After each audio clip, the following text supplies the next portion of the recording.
बिस्मिल्लाहिर्रहमानिर्रहीम। अस्सलामु अलैकुम दोस्तों, उम्मीद आप सब खैरवाफियत से होंगे। शिवाजी एक रोज पूना शहर के जनूब मगरिब में रायगढ़ नाम के अपने किले में दोनों बेटों शंभू जी और राजा राम के अलावा अपने बड़े सालारों में से किवी कैलाश, दहर जी, शाहू जी, संधन और कुछ दूसरे सालारों के साथ बैठा हुआ था कि उसके कुछ मुखबिर उसके सामने आए। उन्हें देखते हुए वो हैरत ज़दा होने के साथ साथ चौंका भी था। जब वो उसके करीब आए तब शिवाजी ने उन्हें मुखातिब करने में पहल की। तुम सबको इकट्ठा देखकर मैं हैरत ज़दा भी हुआ हूँ, चौंका भी हूँ, इसलिए कि तुम लोगों को तो मैंने मुख्तलिफ समतों की मुखबरी के लिए रवाना किया था और तुम दोनों का इस तरह इकट्ठे मेरे पास आना बगैर किसी इल्लत और अहमियत के नहीं हो सकता। अगर हमारे पास आने से पहले ही तुम एक दूसरे से मिल चुके हो, जो खबरें तुम लेकर आए हो उन पर आपस में तबादला ख्याल और सलाह मशवरा कर चुके हो, तो फिर तुम में से एक सब की नुमाइंदगी करते हुए मुझे बताए कि तुम हमारे लिए क्या खबर लेकर आए हो। क्या तुम्हारे पास अच्छी खबरें हैं या बुरी?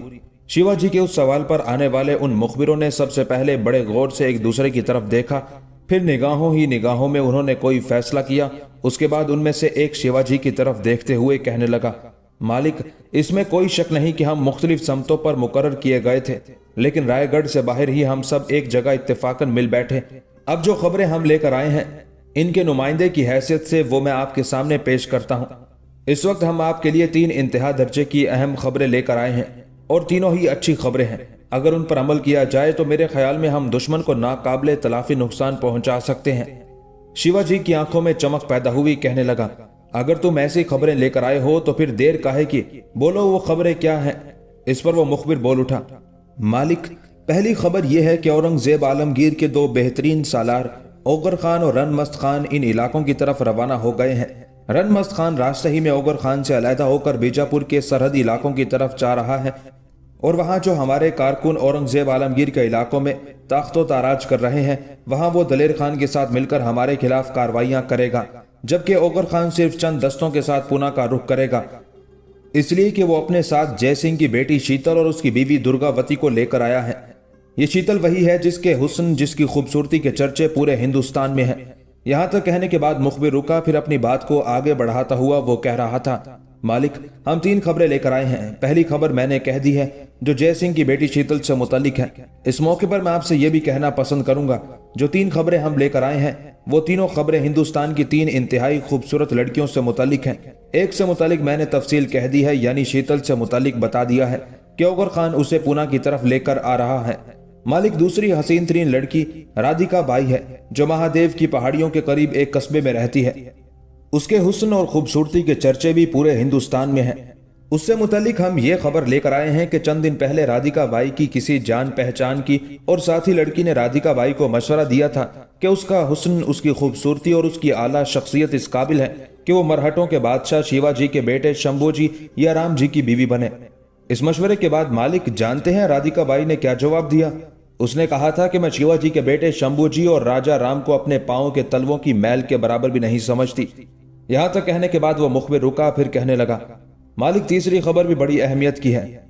यह खबर सूरत शहर के अंग्रेज ऑक्सीनेटन से मुतालिक है। आप उसे अच्छी तरह से जानते हैं। एक बार आपने जब सूरत शहर की लूटमार की थी तो सूरत शहर के एक ताजर और सौदागर कंबर अली से आपने रकम तलब की थी। उसने रकम देने से इनकार कर दिया था। आपकी धमकी को भी कोई अहमियत ना दी और ऑक्सीनेटन के यहाँ उसने पनाह ले ली थी और हमें कोई अदायगी ना की थी। वो मुखबिर रुका, तब नापसंदीदगी का इजहार करते हुए शिवाजी कहने लगा, हाँ, ऑक्सीनेटन को मैं जानता हूं। उसने जो कंबर खान नाम के सौदागर को पनाह दे दी थी, तो कोई ऐसा वक्त जरूर आएगा कंबर खान के अलावा मैं उस अंग्रेज ऑक्सीनेटन से भी इंतकाम लूंगा। लेकिन तुम कहो कि तुम उस ऑक्सीनेटन के मुतालिक क्या खबर लेकर आए हो? वो अंग्रेज ताजिर है, कारखानादार है और सूरत शहर में उसका शीशे के बर्तन बनाने का कारखाना है। शिवाजी जब खामोश हुआ तब मुखबिर कहने लगा, मालिक, ऑक्सीनेटन ने इस्लाम कबूल कर लिया है। अब उसका नाम ऑक्सीनेटन की बजाय सिकंदर है। उसकी अंग्रेज बीवी ने इस्लाम कबूल करने के बाद अपना नाम सुल्ताना रख लिया है और उनकी एक बेटी है। इस्लाम कबूल करने के बाद अब उनकी बेटी का नाम जरनिगार है। یہ لڑکی بھی انتہا درجے کی خوبصورت ہے۔ زرنگار نام کی اس انگریز اور مسلمان لڑکی کو کسی نے بتایا تھا کہ جب وہ ابھی چھوٹی سی تھی تو آپ سورت پر حملہ ور ہوئے، ان گنت بازاروں کو لوٹا، شہر کے ایک بڑے حصے کو آگ لگا دی۔ کسی نے اسے یہ بھی بتایا کہ سورت شہر کو شیوا جی سے ہر وقت خطرہ ہے۔ اس بنا پر اس نے یہ اعلان کیا ہے کہ جو کوئی بھی شیوا جی کو یعنی آپ کو قتل کرے گا یا گرفتار کرے گا وہ اسے شادی کرے گی۔ یہاں تک کہنے کے بعد وہ مخبر دم لینے کے لیے رکا، پھر کہنے لگا، مالک فی الحال تو یہی 3 خبریں ہیں جو ہم آپ کے پاس لے کر آئے ہیں۔ اب ان خبروں کے جواب میں رد عمل کا اظہار کرنا آپ کا کام ہے۔ یہاں تک کہنے کے بعد مخبر جب رک گیا تو شیوا جی کچھ دیر تک خاموش رہ کر سوچتا رہا، پھر اپنے اس سالار کی طرف دیکھا جس کا نام دھنا تھا اور اسے مخاطب کر کے کہنے لگا، دھنا، تم لشکر کے ایک حصے کے ساتھ اوغر خان کا رخ کرو گے، اس پر حملہ ور ہوگے، ایسی جگہ اس کی راہ روکنا جہاں وہ تم سے بچ نہ سکے۔ شیوا جی جب خاموش ہوا تب دھنا کہنے لگا، اور کیا راجہ جے سنگھ کی خوبصورت بیٹی یعنی راجکماری شیتل کو پکڑ کر آپ کے پاس لانا ہے؟ شیوا جی نے نفی میں گردن ہلائی، کہنے لگا، نہیں، راجکماری شیتل کو گرفتار کر کے میرے پاس نہیں لانا، بلکہ شیتل اور اورنگزیب عالمگیر کے سالار اوغر خان کے علاوہ شیتل کی ماں درگاوتی کو بھی موت کے گھاٹ اتار دینا ہے۔ ایسا کرنے سے جہاں اورنگزیب عالمگیر کو اپنے سالار کے مارے جانے کا بے حد صدمہ ہوگا، وہاں راجہ جے سنگھ کو جو ہمارے خلاف کارروائیاں کر رہا ہے اسے بھی اپنی بیوی اور بیٹی کے مارے جانے کا صدمہ ہوگا۔ شیوا جی جب رکا تب اس کا دوسرا سالار سنت اسے مخاطب کر کے کہنے لگا، مالک، اگر آپ برا نہ مانے تو رادھیکا بائی کی طرف مجھے روانہ کر دیں۔ اس مخبر نے جو رادھیکا بائی سے متعلق تفصیل بتائی ہے تو وہ تفصیل جان کر ہی میں رادھیکا بائی پر ریجھ گیا ہوں۔ میں اسے پکڑ کر اور اس سے شادی کر کے اسے یہ بتانا چاہتا ہوں کہ شیوا جی کے بیٹے اس کے پاؤں کے میل کے برابر نہیں، بلکہ وہ خود شیوا جی کے بیٹوں کے پاؤں کے میل کے برابر ہی نہیں ہے۔ اس لیے شیوا جی کے دونوں بیٹوں نے اسے اپنانے سے انکار کر دیا ہے، لہٰذا مجھ جیسے عام سالار کو اجازت دے دی ہے کہ رادھیکا بائی کو اپنی گرفت میں کر کے اس سے شادی کر لوں۔ سنت جب خاموش ہوا تب کچھ دیر تک شیوا جی بڑے غور سے اس کی طرف دیکھتا رہا، پھر مسکراتے ہوئے کہنے لگا، سنت، تم سنجیدہ ہو یا مذاق کر رہے ہو؟ جواب میں سنت مسکرایا، کہنے لگا، مالک، اس سے پہلے کبھی میں نے آپ سے مذاق کیا ہے؟ حقیقت یہ ہے کہ میں رادھیکا بائی کو پسند کرنے لگا ہوں۔ میں جھوٹ نہیں بولوں گا، سچ کہوں گا کہ میں نے رادھیکا بائی سے متعلق پہلی بار تفصیل نہیں سنی۔ اس کے حسن، اس کی خوبصورتی کے چرچے اس سے پہلے میں سن چکا ہوں، لیکن میں اس کے خلاف حرکت میں نہیں آیا، اس لیے کہ آپ کی طرف سے مجھے اجازت نہ تھی، اور اگر میں اپنے آپ سے اس پر قبضہ کر کے اسے اپنی زوجیت میں داخل کر لیتا تو مجھے آپ کی ناراضگی اور آپ کی طرف سے عتاب کا ڈر اور خوف تھا۔ یہاں تک کہنے کے بعد سنت جب رکا تو شیوا جی کچھ دیر تک دھیرے دھیرے مسکراتا رہا، پھر سنت کی طرف دیکھتے ہوئے کہنے لگا، سنت، جو کچھ تم کہہ رہے ہو تمہیں ایسا کرنے کی اجازت ہے، لیکن سنو، تم کچھ دستے لے کر مہادیو کی پہاڑیوں کا رخ کرنا، ان مخبروں سے پوچھ لو کہ وہ کس قصبے میں رہتی ہے، اس قصبے پر دھاوا بول دینا۔ یہاں تک کہتے کہتے شیوا جی کو رک جانا پڑا، اس لیے کہ ایک مخبر بول اٹھا، مالک، اس کا قصبہ مہادیو کی پہاڑیوں کے بالکل دامن میں ہے، اور رادھیکا بائی اپنے حسن اور اپنی خوبصورتی کی وجہ سے اس قدر شہرت حاصل کر چکی ہے کہ مہادیو کی پہاڑیوں کے اطراف میں جس سے بھی اس سے متعلق پوچھیں وہ اس کا پتہ بتا دے گا، اس لیے کہ لوگوں میں اس کے حسن کے بڑے چرچے ہیں۔ وہ مخبر جب خاموش ہوا تو شیوا جی پھر سنت کو مخاطب کر کے کہنے لگا، سنت، جب تم رادھیکا بائی پر گرفت کرو تو ایک بات نگاہ میں رکھنا، اسے پکڑ کر میرے پاس لانا ہے، اور پھر میں خود اس سے بات چیت کرنے کے بعد اس کی شادی تیرے ساتھ کراؤں گا، لیکن میرے پاس لانے سے پہلے کسی بھی صورت میں اسے بے آبرو نہ کیا جائے۔ شیوا جی جب خاموش ہوا تب مخبر پھر بول اٹھا، مالک، رادھیکا بائی آسانی سے ہاتھ لگنے والی نہیں ہے، جہاں وہ خوبصورت ہے، حسین ہے، وہاں وہ تیغ زنی کی بھی بڑی دھنی ہے۔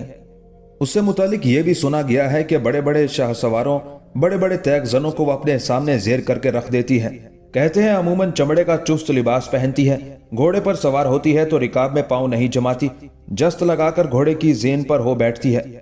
اس سے متعلق یہ بھی سنا گیا ہے کہ ایسی عمدہ قسم کی نشانہ باز ہے کہ اس کا نشانہ خطا نہیں جاتا، اور نیزہ بازی میں وہ ایسی طاق ہے کہ اس سے متعلق کہا گیا ہے کہ اس کی ایک آنکھ بند کر دی جائے تب بھی گھوڑے کو سر پر دوڑاتے ہوئے وہ اپنے نیزے سے چھوٹے سے کھونٹے کو بھی اکھاڑ پھینکنے کا ہنر جانتی ہے۔ یہاں تک کہنے کے بعد مخبر جب خاموش ہوا تب شیوا جی عجیب سے انداز میں اس مخبر کی طرف دیکھتے ہوئے کہنے لگا، تم نے اس انداز میں رادھیکا بائی کی تعریف کر کے ہمیں اس سے ملاقات کرنے کے شوق کو اور بڑھا دیا ہے۔ سنت جب اسے گرفتار کر کے میرے پاس لائے گا تو پہلے تو ہم پیار و محبت سے اسے رام کرنے کی کوشش کریں گے، اسے اپنے لشکر میں شامل کریں گے۔ اگر وہ اچھی تیغ زن و عمدہ قسم کی نیزہ باز اور تیر انداز ہے تو ہمارے لیے بڑی سود مند ثابت ہو سکتی ہے۔ مسلمانوں کے علاقوں میں لوٹ مار کرنے میں وہ ہماری بڑی مددگار اور معاون ثابت ہو سکتی ہے۔ اور اس کام کے لیے میں یہ بھی پسند کروں گا کہ سنت سے اس کی شادی کرانے کے بعد وہ اور سنت دونوں مل کر مسلمانوں کے علاقوں میں کارروائیاں کریں۔ شیوا جی رکا، اس کے بعد دکھ بھرے انداز میں کہنے لگا، یہ جو تم نے تیسری خبر آکسنیڈر نام کے انگریز سے متعلق بتائی ہے بڑی مایوس کن ہے کہ اس نے اپنے اہل خانہ کے ساتھ اسلام قبول کر لیا ہے، اور پھر یہ کہ اس کی حسین و جمیل بیٹی زرنگار نے اعلان کر دیا ہے کہ جو شیوا جی کو گرفتار کرے گا یا قتل کرے گا وہ اس سے شادی کر لے گی۔ اس کا مطلب ہے آکسنیڈن کا نام اب سکندر ہے۔ اس کی بیٹی میرے قتل کو اپنی زندگی کا مقصد بنائے ہوئے ہے، لیکن اس کا یہ مقصد تو میں پورا نہیں ہونے دوں گا۔ گو میں بوڑھا ہوتا جا رہا ہوں لیکن ابھی مجھ میں دم خم ہے۔ اس انگریز کی بیٹی سے نمٹنے کے لیے میں خود صورت کا رخ کروں گا۔ پہلے اوغر خان اور شیتل کے درمیان دھنا کی مہم اور رادھیکا بائی کے خلاف سنت کی مہم اپنے انجام کو پہنچ جائے تو پھر میں اپنے ساتھیوں کے ساتھ صورت کا رخ کروں گا۔ میں نہ صرف صورت میں ایک بار پھر لوٹ مار، تباہی اور بربادی کا کھیل کھیلوں گا، بلکہ اس انگریز کی بیٹی زرنگار کو وہاں سے اٹھا کر یہاں اپنے قلعے رائے گڑھ میں لاؤں گا اور اسے اپنی بیوی بنا کر رکھوں گا۔ میں دیکھتا ہوں اب وہ مجھ سے کیسے بچتی ہے۔ اگر وہ میرے قتل کی متمنی ہے تو میں اسے اپنی بیوی بنانے کا متمنی ہوں۔ اس کے ساتھ ہی شیوا جی اپنی جگہ پر اٹھ کھڑا ہوا، پھر اپنے بیٹوں اور سالاروں کی طرف دیکھتے ہوئے کہنے لگا، میرے ساتھ آؤ۔ سب سے پہلے دھنا کو اوغر خان اور شیتل کی مہم کی طرف روانہ کرتے ہیں۔ اس کے بعد سنت کو کچھ دستے دے کر مہادیو کی پہاڑیوں کی طرف رادھیکا بائی کو گرفتار کر کے یہاں لانے کے لیے روانہ کرتے ہیں۔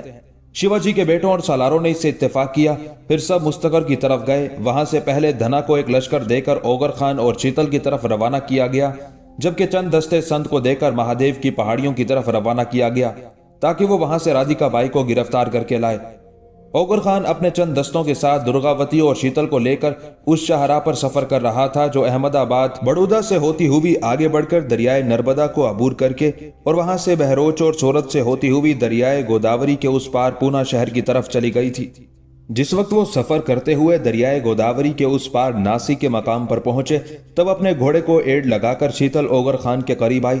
اس کی اس حرکت پر اوغر خان بڑے غور سے اس کی طرف دیکھنے لگا تھا، اس لیے کہ اس سے پہلے اوغر خان آگے تھا، اس کے پیچھے ذرا فاصلے پر درگاوتی اور شیتل تھی، جبکہ پیچھے اوغر خان کے چند دستے تھے۔ اوغر خان کے قریب آ کر شیتل نے چند لمحے غور سے اس کی طرف دیکھا۔ اس موقع پر اوغر خان نے اسے مخاطب کیا، شیتل کیا بات ہے؟ تم اپنے گھوڑے کو ایڑ لگا کر میرے گھوڑے کے قریب لائی ہو، کیا اس سے میں یہ اندازہ لگاؤں کہ تم کچھ کہنا چاہتی ہو؟ شیتل کے چہرے پر ہلکا سا تبسم نمودار ہوا، کہنے لگی، آپ کا اندازہ درست ہے، میں آپ سے کچھ کہنا چاہتی ہوں۔ دراصل آگرہ سے روانہ ہوتے وقت میں نے سنا تھا کہ جو لشکر آپ اور بھائی رن مست خان آگرہ سے لے کر روانہ ہوئے ہیں وہ آگے جا کر آدھا آدھا تقسیم ہو جائے گا، آدھا آپ کے پاس رہے گا، آدھا رن مست لے کر بیجاپور کی سرحدوں کی طرف دلیر خان سے جا ملے گا۔ یہ بھی طے ہوا تھا کہ پونا شہر کے قریب آپ اور رن مست خان دونوں ساتھ ساتھ رہیں گے، لشکر بھی متحد رہے گا۔ اس کے بعد پونا کے قریب جا کر رن مست خان اپنے حصے کے لشکر کے ساتھ بائیں جانب مڑتا ہوا دلیر خان کی طرف چلا جائے گا، جبکہ آپ مجھے اور ماتا کو پونا چھوڑنے کے بعد اعتقاد خان سے جا ملیں گے۔ شیتل جب خاموش ہوئی تب اس کی طرف غور سے دیکھتے ہوئے اوغر خان کہنے لگا، شیتل جو کچھ تم کہہ رہی ہو وہ درست ہے۔ میرے رن مست خان اور میر محترم کے درمیان یہی معاہدہ طے پایا تھا کہ پونا تک میں اور رن مست خان دونوں بھائی متحدہ لشکر کے ساتھ اکٹھے سفر کریں گے، اس کے بعد اپنی اپنی منزل کی طرف روانہ ہو جائیں گے۔ یہاں تک کہتے کہتے اوغر خان کو رک جانا پڑا، اس لیے کہ شیتل ایک بار پھر بڑے پیار سے اس کی طرف دیکھتے ہوئے بول اٹھی، اگر یہ معاملہ طے ہوا تھا تو پھر آپ نے دریائے گوداوری کے اس پار ہی رن مست خان کو کیوں علیحدہ کر کے اپنی منزل کی طرف روانہ کر دیا؟ اور پھر میں یہ بھی دیکھتی ہوں کہ لشکر آدھا آدھا تقسیم نہیں ہوا، بلکہ میرے اندازے کے مطابق جو لشکر آپ دونوں کی کمانداری میں آگرہ سے روانہ ہوا تھا اس کے 2 حصے رن مست خان کے ساتھ چلے گئے ہیں، صرف ایک حصہ آپ نے اپنے ساتھ رکھا ہے۔ کیا اس کی کوئی خاص وجہ تھی کہ آپ رن مست خان کو اپنے ساتھ پونا تک نہیں لے جانا چاہتے؟ اور پھر یہ کہ کیا اپنی منزل کی طرف جاتے ہوئے رن مست خان کو کوئی خطرہ لاحق ہو سکتا ہے، جس کی بنا پر آپ نے لشکر کے 2 حصے اس کے حوالے کر دیے ہیں اور صرف ایک حصہ اپنے ساتھ رکھا ہے؟ شیتل جب خاموش ہوئی تب غور سے اس کی طرف دیکھتے ہوئے اوغر خان نے پوچھ لیا، تم ان الجھنوں میں کیوں پڑ گئی ہو؟ کیا اس شاہراہ پر سفر کرتے ہوئے تم اپنے لیے کوئی خطرہ محسوس کرتی ہو؟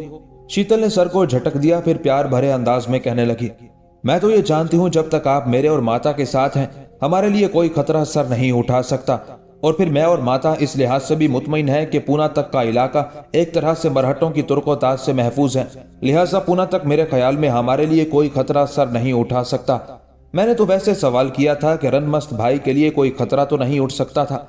यहां तक कहते कहते शीतल बेचारी परेशान और फिक्रमंद होकर रुक गई, इसलिए कि उसने देखा सामने एक खासा बड़ा लश्कर गर्दो गुबार के बादल उड़ाता हुआ बड़ी तेजी से उनकी तरफ बढ़ रहा था। शीतल ने यह भी अंदाजा लगाया कि ओगर खान की निगाहें सामने से आने वाले लश्कर पर जमी हुई थी। उस मौके पर परेशानी और फिक्रमंदी का इजहार करते हुए शीतल ने ओगर खान को मुखातिब किया, ये सामने से कौन सा लश्कर आ रहा है? क्या पिताजी मेरे और माता के स्वागत के लिए इस तरफ आ रहे हैं? इसलिए कि मेरा अंदाजा है कि पूना अब करीब ही है। शीतल ने यह भी देखा कि उस मौके पर ओगर खान बेहद संजीदा था। उसकी निगाहें सामने से आने वाले लश्कर पर जमी हुई थी, यहां तक कि सामने से आने वाला लश्कर करीब आकर उनकी राह रोककर खड़ा हो गया, इसलिए कि राह रोकने वाला लश्कर शिवाजी के सालार धना का था, जिसे शिवाजी ने ओगर खान, शीतल और दुर्गावती के खात्मे के लिए मुकर्रर किया था। ओगर खान और शीतल दोनों राह रोकने वाले लश्कर की तरफ बड़े गौर से देख रहे थे, यहां तक कि दुर्गावती भी उनके करीब आन खड़ी हुई। उस मौके पर दुर्गावती ओगर खान को मुखातिब करते हुए कुछ कहना चाहती थी कि राह रोकने वाले लश्कर के सामने शिवाजी का सालार धना था।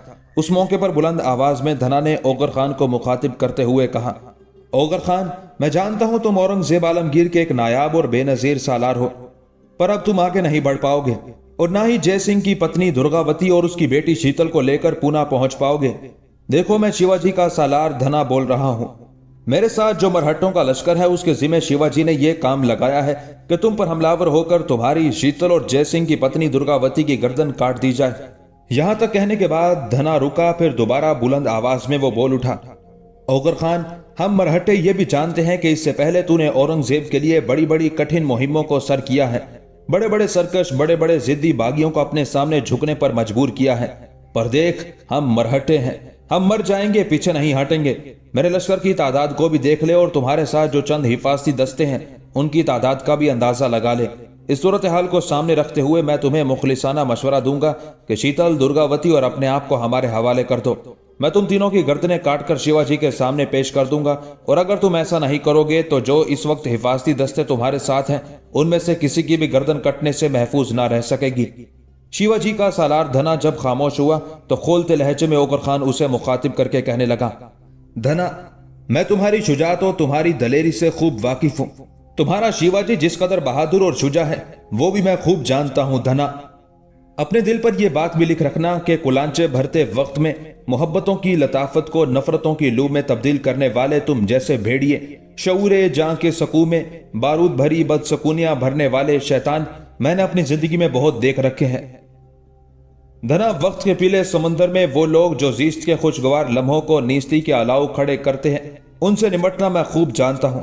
धना, अगर मुझ पर हमलावर हो गए तो याद रखना तुम और तुम्हारे साथी राख के नीचे से चिंगारियां उठती देखेंगे, अपने जिस्मों के बखिए उधड़ते भी देखेंगे। इस वहम में भी ना रहना कि तुम हम पर अददी फोकियत रखते हो। धना, धूप के आंगनों में मैं दोपहर की लू बनकर तुम्हारे जैसे बदबख्तों से निमटना भी खूब जानता हूं। धना, याद रखना जिंदगी लम्हों का पड़ाव है और इसे कब्रों में मुंह छुपाने के काबिल ना बनाओ। ओगर खान जब खामोश हुआ तो उसी जैसे गुस्से भरे लहजे में शिवाजी का सालार धना बोल उठा, ओगर खान, मैं जानता हूं औरंगजेब आलमगीर तुम्हें अपना एक नाकाबिले तस्कीर सालार ख्याल करता है, पर तू भी अपने दिल पर यह लिख रखना कि हालात और वक्त एक जैसे नहीं रहते। कभी जमीन उजालों से भर जाती है, कभी तारीखियां इस पर अपना रंग जमा लेती हैं, कभी आसमान बादलों से भर जाता है और कभी उसका नीला चेहरा नंगा भी हो जाता है।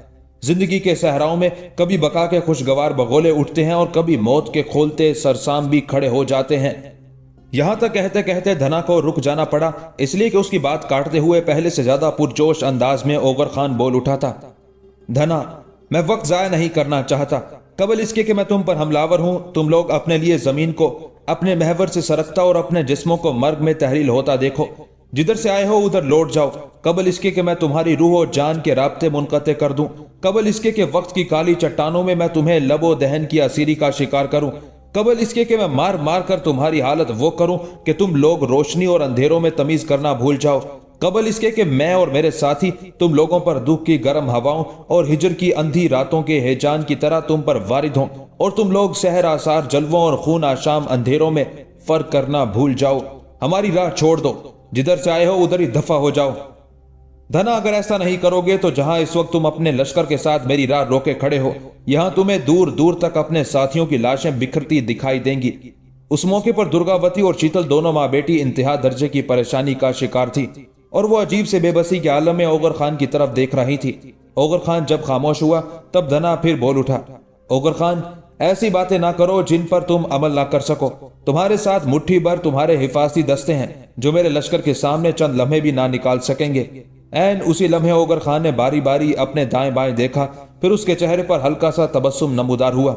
साथ ही उसने पहले से ज्यादा बुलंद और पुरजोश आवाज में शिवाजी के सालार धना को मुखातिब किया, धना, मुझ पर हमलावर होने से पहले जरा अपने दाएं बाएं निगाह तो दौड़ाओ। धना और उसके साथियों ने परेशानी के आलम में जब अपने दाएं बाएं देखा तो दंग रह गए, इसलिए कि दाएं बाएं से कुछ लश्कर धूल उड़ाते हुए उनकी तरफ आ रहे थे।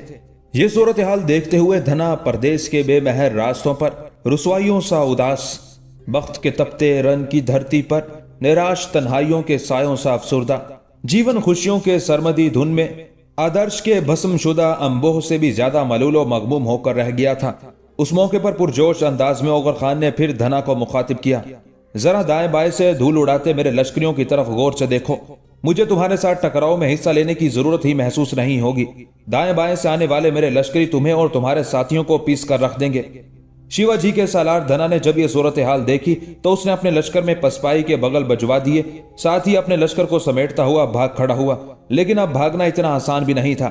दाएं बाएं से आने वाले लश्करी करीब आ चुके थे, फिर वो आंधी और तूफान की तरह दोनों समतों से धना के लश्कर पर हमलावर हो गए थे। ऐन उसी लम्हे ओगर खान अपने हिफाजती दस्तों के साथ सहरा से उठने वाले लू भरे बगोलों की तरह हरकत में आया और वो भी मरहटों पर हमलावर हो गया था। इस तरह लम्हों के अंदर मरहटों के लश्कर की अक्सरियत को मौत के घाट उतार दिया गया। तहम धना अपने बचे कुचे लश्करियों को लेकर और अपनी जान बचाकर भागने में कामयाब हो गया था। मरहटों के शिकस्त उठाकर भागने पर दुर्गावती और शीतल दोनों माँ बेटी पुरसकून अंदाज में मुस्कुरा रही थी। उस मौके पर ओगर खान को मुखातिब करते हुए शीतल कुछ कहना ही चाहती थी कि एक तरफ से रनमस्त खान अपने घोड़े को दौड़ाता हुआ आया था। उसे देखते हुए दुर्गावती और शीतल दोनों के चेहरों पर हैरत और इस्तेजाब था। रनमस्त खान करीब आया और शीतल की तरफ देखते हुए कहने लगा, मेरी बहन, आप मुझे देखकर परेशान हो रही होंगी कि मैं कहां से नमूदार हो गया। मेरे जाने के बाद यकीनन आपने भाई से यह भी पूछा होगा कि भाई ने अपने हिस्से के लश्कर में से कुछ दस्ते क्यों मेरे साथ रवाना कर दिए और ये कि हम दोनों भाइयों ने पूना तक इकट्ठे सफर क्यों ना किया। मेरी बहन, क्या मैंने सच कहा है? क्या ऐसे सवाल आपने भाई से नहीं पूछे? अगर नहीं पूछे तो कम से कम आपके जहन में तो ऐसे सवाल उठे होंगे। रनमस्त खान जब खामोश हुआ तब शीतल मुस्कुराते हुए कहने लगी, भाई, ये सारे सवाल मेरे जहन में यकीनन उठे। मैंने ये सवाल इनसे पूछे भी, लेकिन ये मुझे टाल गए। रनमस्त खान फिर उसकी तरफ देखते हुए कहने लगा, शीतल मेरी बहन, दरअसल आगरा से रवानगी के थोड़ी ही देर बाद हमारे मुखबिरों ने इतला कर दी थी कि मरहटे आप, खाला और भाई की राह रोकने की कोशिश करेंगे। हमने उन्हें ऐसा करने का मौका फराहम किया। मैं लश्कर के बड़े हिस्से को लेकर अलहदा हो गया, लेकिन मैं आप लोगों के साथ ही साथ सफर कर रहा था। लश्कर को दो हिस्सों में मैंने तकसीम करके आपकी निगाहों से ओझल दाएं बाएं फैला दिया था और हमें यह भी बताया गया था कि किस जगह अंदाजन मरहटे राह रोकने की कोशिश करेंगे। ये जगह वही है, लिहाजा यहाँ आकर मैं मोहतात हो गया और आप लोगों के मजीद करीब आ गया था। और हमारी ये एहतियात बरतने के नतीजे में मेरी बहन, आपने देखा मरहटे कैसे दुम दबाकर भाग गए। उन्हें नाकामी का मुंह देखना पड़ा, बल्कि अपने लश्कर की अक्सरियत को भी उन्होंने मौत के घाट उतरवा दिया। इस तरह फायदा हासिल करने की बजाय हमसे टकराते हुए मरहटों को खासा नुकसान ही उठाना पड़ा। रनमस्त खान के खामोश होने पर शीतल थोड़ी देर तक तेज निगाहों से ओगर खान की तरफ देखती रही। ओगर खान उसकी निगाहों की ताब नहीं ला रहा था, लिहाजा मुस्कुराते हुए रनमस्त खान की तरफ देख रहा था। उसके इस अंदाज को भी शीतल ने पसंद किया था। मुस्कुराती हुई मजीद करीब हुई। घोड़े पर बैठे ही बैठे उसने हाथ आगे बढ़ाकर ओगर खान का बाजू पकड़ा और हल्के से झंझोड़ते हुए कहने लगी, आपने ये सारी तफसील मुझे और माता को क्यों नहीं बताई? शीतल के इस तरह सवाल करने पर दुर्गावती और रनमस्त खान दोनों मुस्कुरा रहे थे। ओगर खान के चेहरे पर भी हल्का सा तबस्सुम नमूदार हुआ। फिर शीतल की तरफ देखते हुए कहने लगा, देखो शीतल, ये एहतियात मैंने और रनमस्त खान ने सलाह व मशवरा करने के बाद तरतीब दी थी। इस तरह हम दोनों अपने साथियों के अलावा तुम दोनों माँ बेटी की सलामती भी चाहते थे। रास्ते में सारी सूरत हाल से मैंने तुम लोगों को इसलिए आगाह न किया कि तुम दोनों माँ बेटी खामखा में परेशानी और फिक्रमंदी का शिकार होगी। अब जिस खतरे के लिए हमने ये सब कुछ किया था वो खतरा टल चुका है। खुदावंद ने चाहा तो अब पूना तक मरहटों का कोई लश्कर हमारी राह रोकने की कोशिश नहीं करेगा, और अगर ऐसा करेगा तो फिर किसी लश्कर को जिंदा सलामत जाना नसीब ना होगा। ओगर खान के उन अल्फाज पर दुर्गावती और शीतल दोनों बेपनाह खुशी का इजहार कर रही थी। फिर शीतल ने रनमस्त खान की तरफ देखते हुए कहना शुरू किया, भाई, अब तो आप दोनों भाई पूरे लश्कर के साथ हमारे साथ पूना तक जाएंगे। इस मौके पर मैं आप दोनों से यह भी कहूंगी कि चंद रोज पूना में हमारे साथ कयाम करें, इसके बाद आप अपनी मंजिल की तरफ निकल जाइएगा। रनमस्त ने शीतल के सवाल का कोई जवाब ना दिया, ताहम वो बड़े गौर से ओगर खान की तरफ देखने लगा था। रनमस्त खान की आंखों के ताक़ुब में शीतल भी ओगर खान की तरफ देखने लगी थी। यहाँ तक कि ओगर खान कहने लगा, शीतल, तुम्हें और तुम्हारी माता दोनों को पुनः पहुंचाकर हम वहां कयाम नहीं करेंगे, इसलिए कि मुझे और रनमस्त खान दोनों को वक्त जाया किए बगैर अपनी अपनी मंजिल पर पहुंचना है। और शायद तुम जानती हो कि मीर मोहतरम ने आज तक हम दोनों भाइयों को जो भी हुक्म दिया है उसे बजा लाने में हमने कभी ताखीर से काम नहीं लिया। यहाँ तक कहने के बाद ओगर खान ने अपने मुत्तहिदा लश्कर को कूच का हुक्म दिया और उसका ये इशारा पाते ही लश्कर ने फिर आगे बढ़ते हुए पूना का रुख किया था। पूना शहर से लगभग 1 मील के फासले पर राजा जय सिंह अपने मुहाफिज दस्तों के साथ अपनी पत्नी दुर्गावती और बेटी शीतल के इस्तकबाल और स्वागत के लिए मौजूद था। अपने बाप को देखते ही शीतल अपने घोड़े से उतरकर उसकी तरफ भागी और जय सिंह ने उसे गले लगाकर प्यार किया था। इतनी देर तक दुर्गावती, रनमस्त खान और ओगर खान भी अपने घोड़ों से उतर खड़े हुए थे।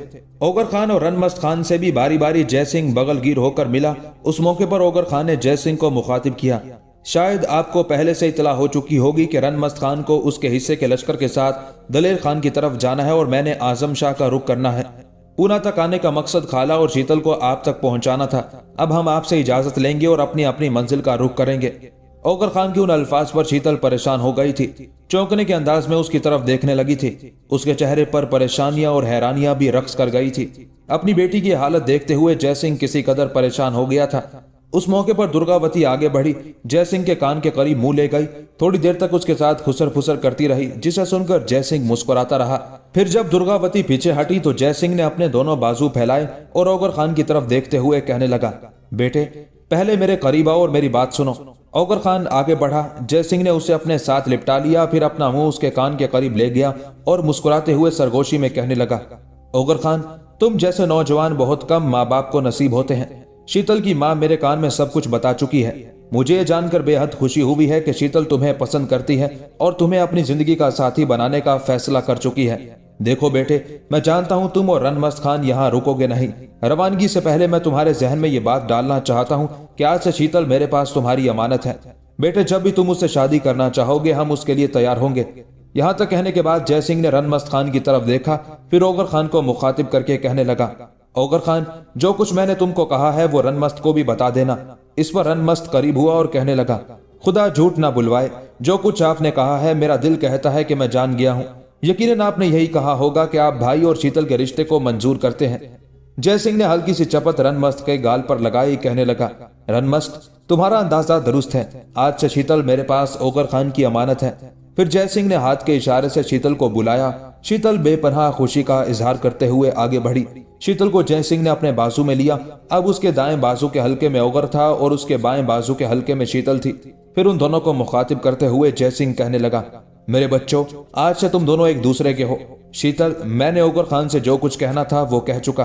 तुम्हें मैं ये बताना चाहता हूँ कि तुम्हारी माता ने मुझे बता दिया है कि तुम ओगर खान को पसंद करती हो। लिहाजा मेरी बच्ची, आज से ओगर खान तुम्हारी मंजिल है और मेरे पास तुम ओगर खान की अमानत हो। ये जब चाहेगा तुम्हें मेरे पास से ले जाएगा। जय सिंह के उन अल्फाज पर शीतल की खुशी की कोई इंतहा ना थी। शर्मो हया के बायस गो उसकी गर्दन झुक गई थी, लेकिन मुस्कुरा रही थी। ओगर खान अलहदा हुआ, कहने लगा, हम दोनों को इजाजत दे, हम रुखसत होंगे। ओगर खान के उन अल्फाज पर शीतल चौंकने के अंदाज में फिर उसकी तरफ देखने लगी थी। यहाँ तक कि जय सिंह फिर बोल उठा, बेटे, यहाँ से रुखसत होने से पहले मैं तुम दोनों को अलहदगी में गुफ्तगू करने का मौका फराहम करता हूँ और तुम्हें ऐसा करने की इजाजत है। फिर जय सिंह ने शीतल की पीठ थपथपाई और कहने लगा, मेरी बेटी, अब तुम खुद ओगर खान को रुखसत करो, इसलिए कि अब ओगर खान ही तुम्हारी मंजिल और तुम्हारी जिंदगी का साथी बनने वाला है। इतनी देर तक ओगर खान और रनमस्त खान दोनों अपने घोड़ों पर सवार हो चुके थे। शीतल आगे बढ़ी और ओगर खान के करीब जाकर धीमे लहजे और मुस्कुराती आवाज में कहने लगी, मैं बड़ी बेचैनी से आपका इंतजार किया करूंगी। उसके साथ ही वो मुड़कर अपने बाप के पास आन खड़ी हुई थी, जबकि ओगर खान और रनमस्त खान अपने घोड़ों को एड़ लगाते हुए अपने लश्कर के साथ वहां से कूच कर गए थे। कुछ मंजिलें उन्होंने इकट्ठे तय की। उसके बाद दोनों भाई अपने अपने लश्करियों को लेकर अलहदा हुए। ओगर खान अपने हिस्से के लश्कर के साथ औरंगजेब आलमगीर के बेटे आजम खान की तरफ चला गया था, जो मारवाड़ के राजा के खिलाफ बरसरे पैकार था, जबकि रनमस्त खान अपने हिस्से के लश्कर के साथ दलेर खान से जा मिलने के लिए बीजापुर की सरहदों का रुख कर रहा था। यह औरंगजेब आलमगीर के लिए इंतहाई कड़ा और मुश्किल दौर था। बैक वक्त उसके लिए जंग के कई महाज खुल चुके थे।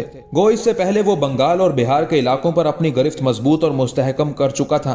शुमाल मगरिब की तरफ से उठने वाली शोरिशों को भी खत्म करके वहां भी उसने अमन व अमान कायम कर दिया था।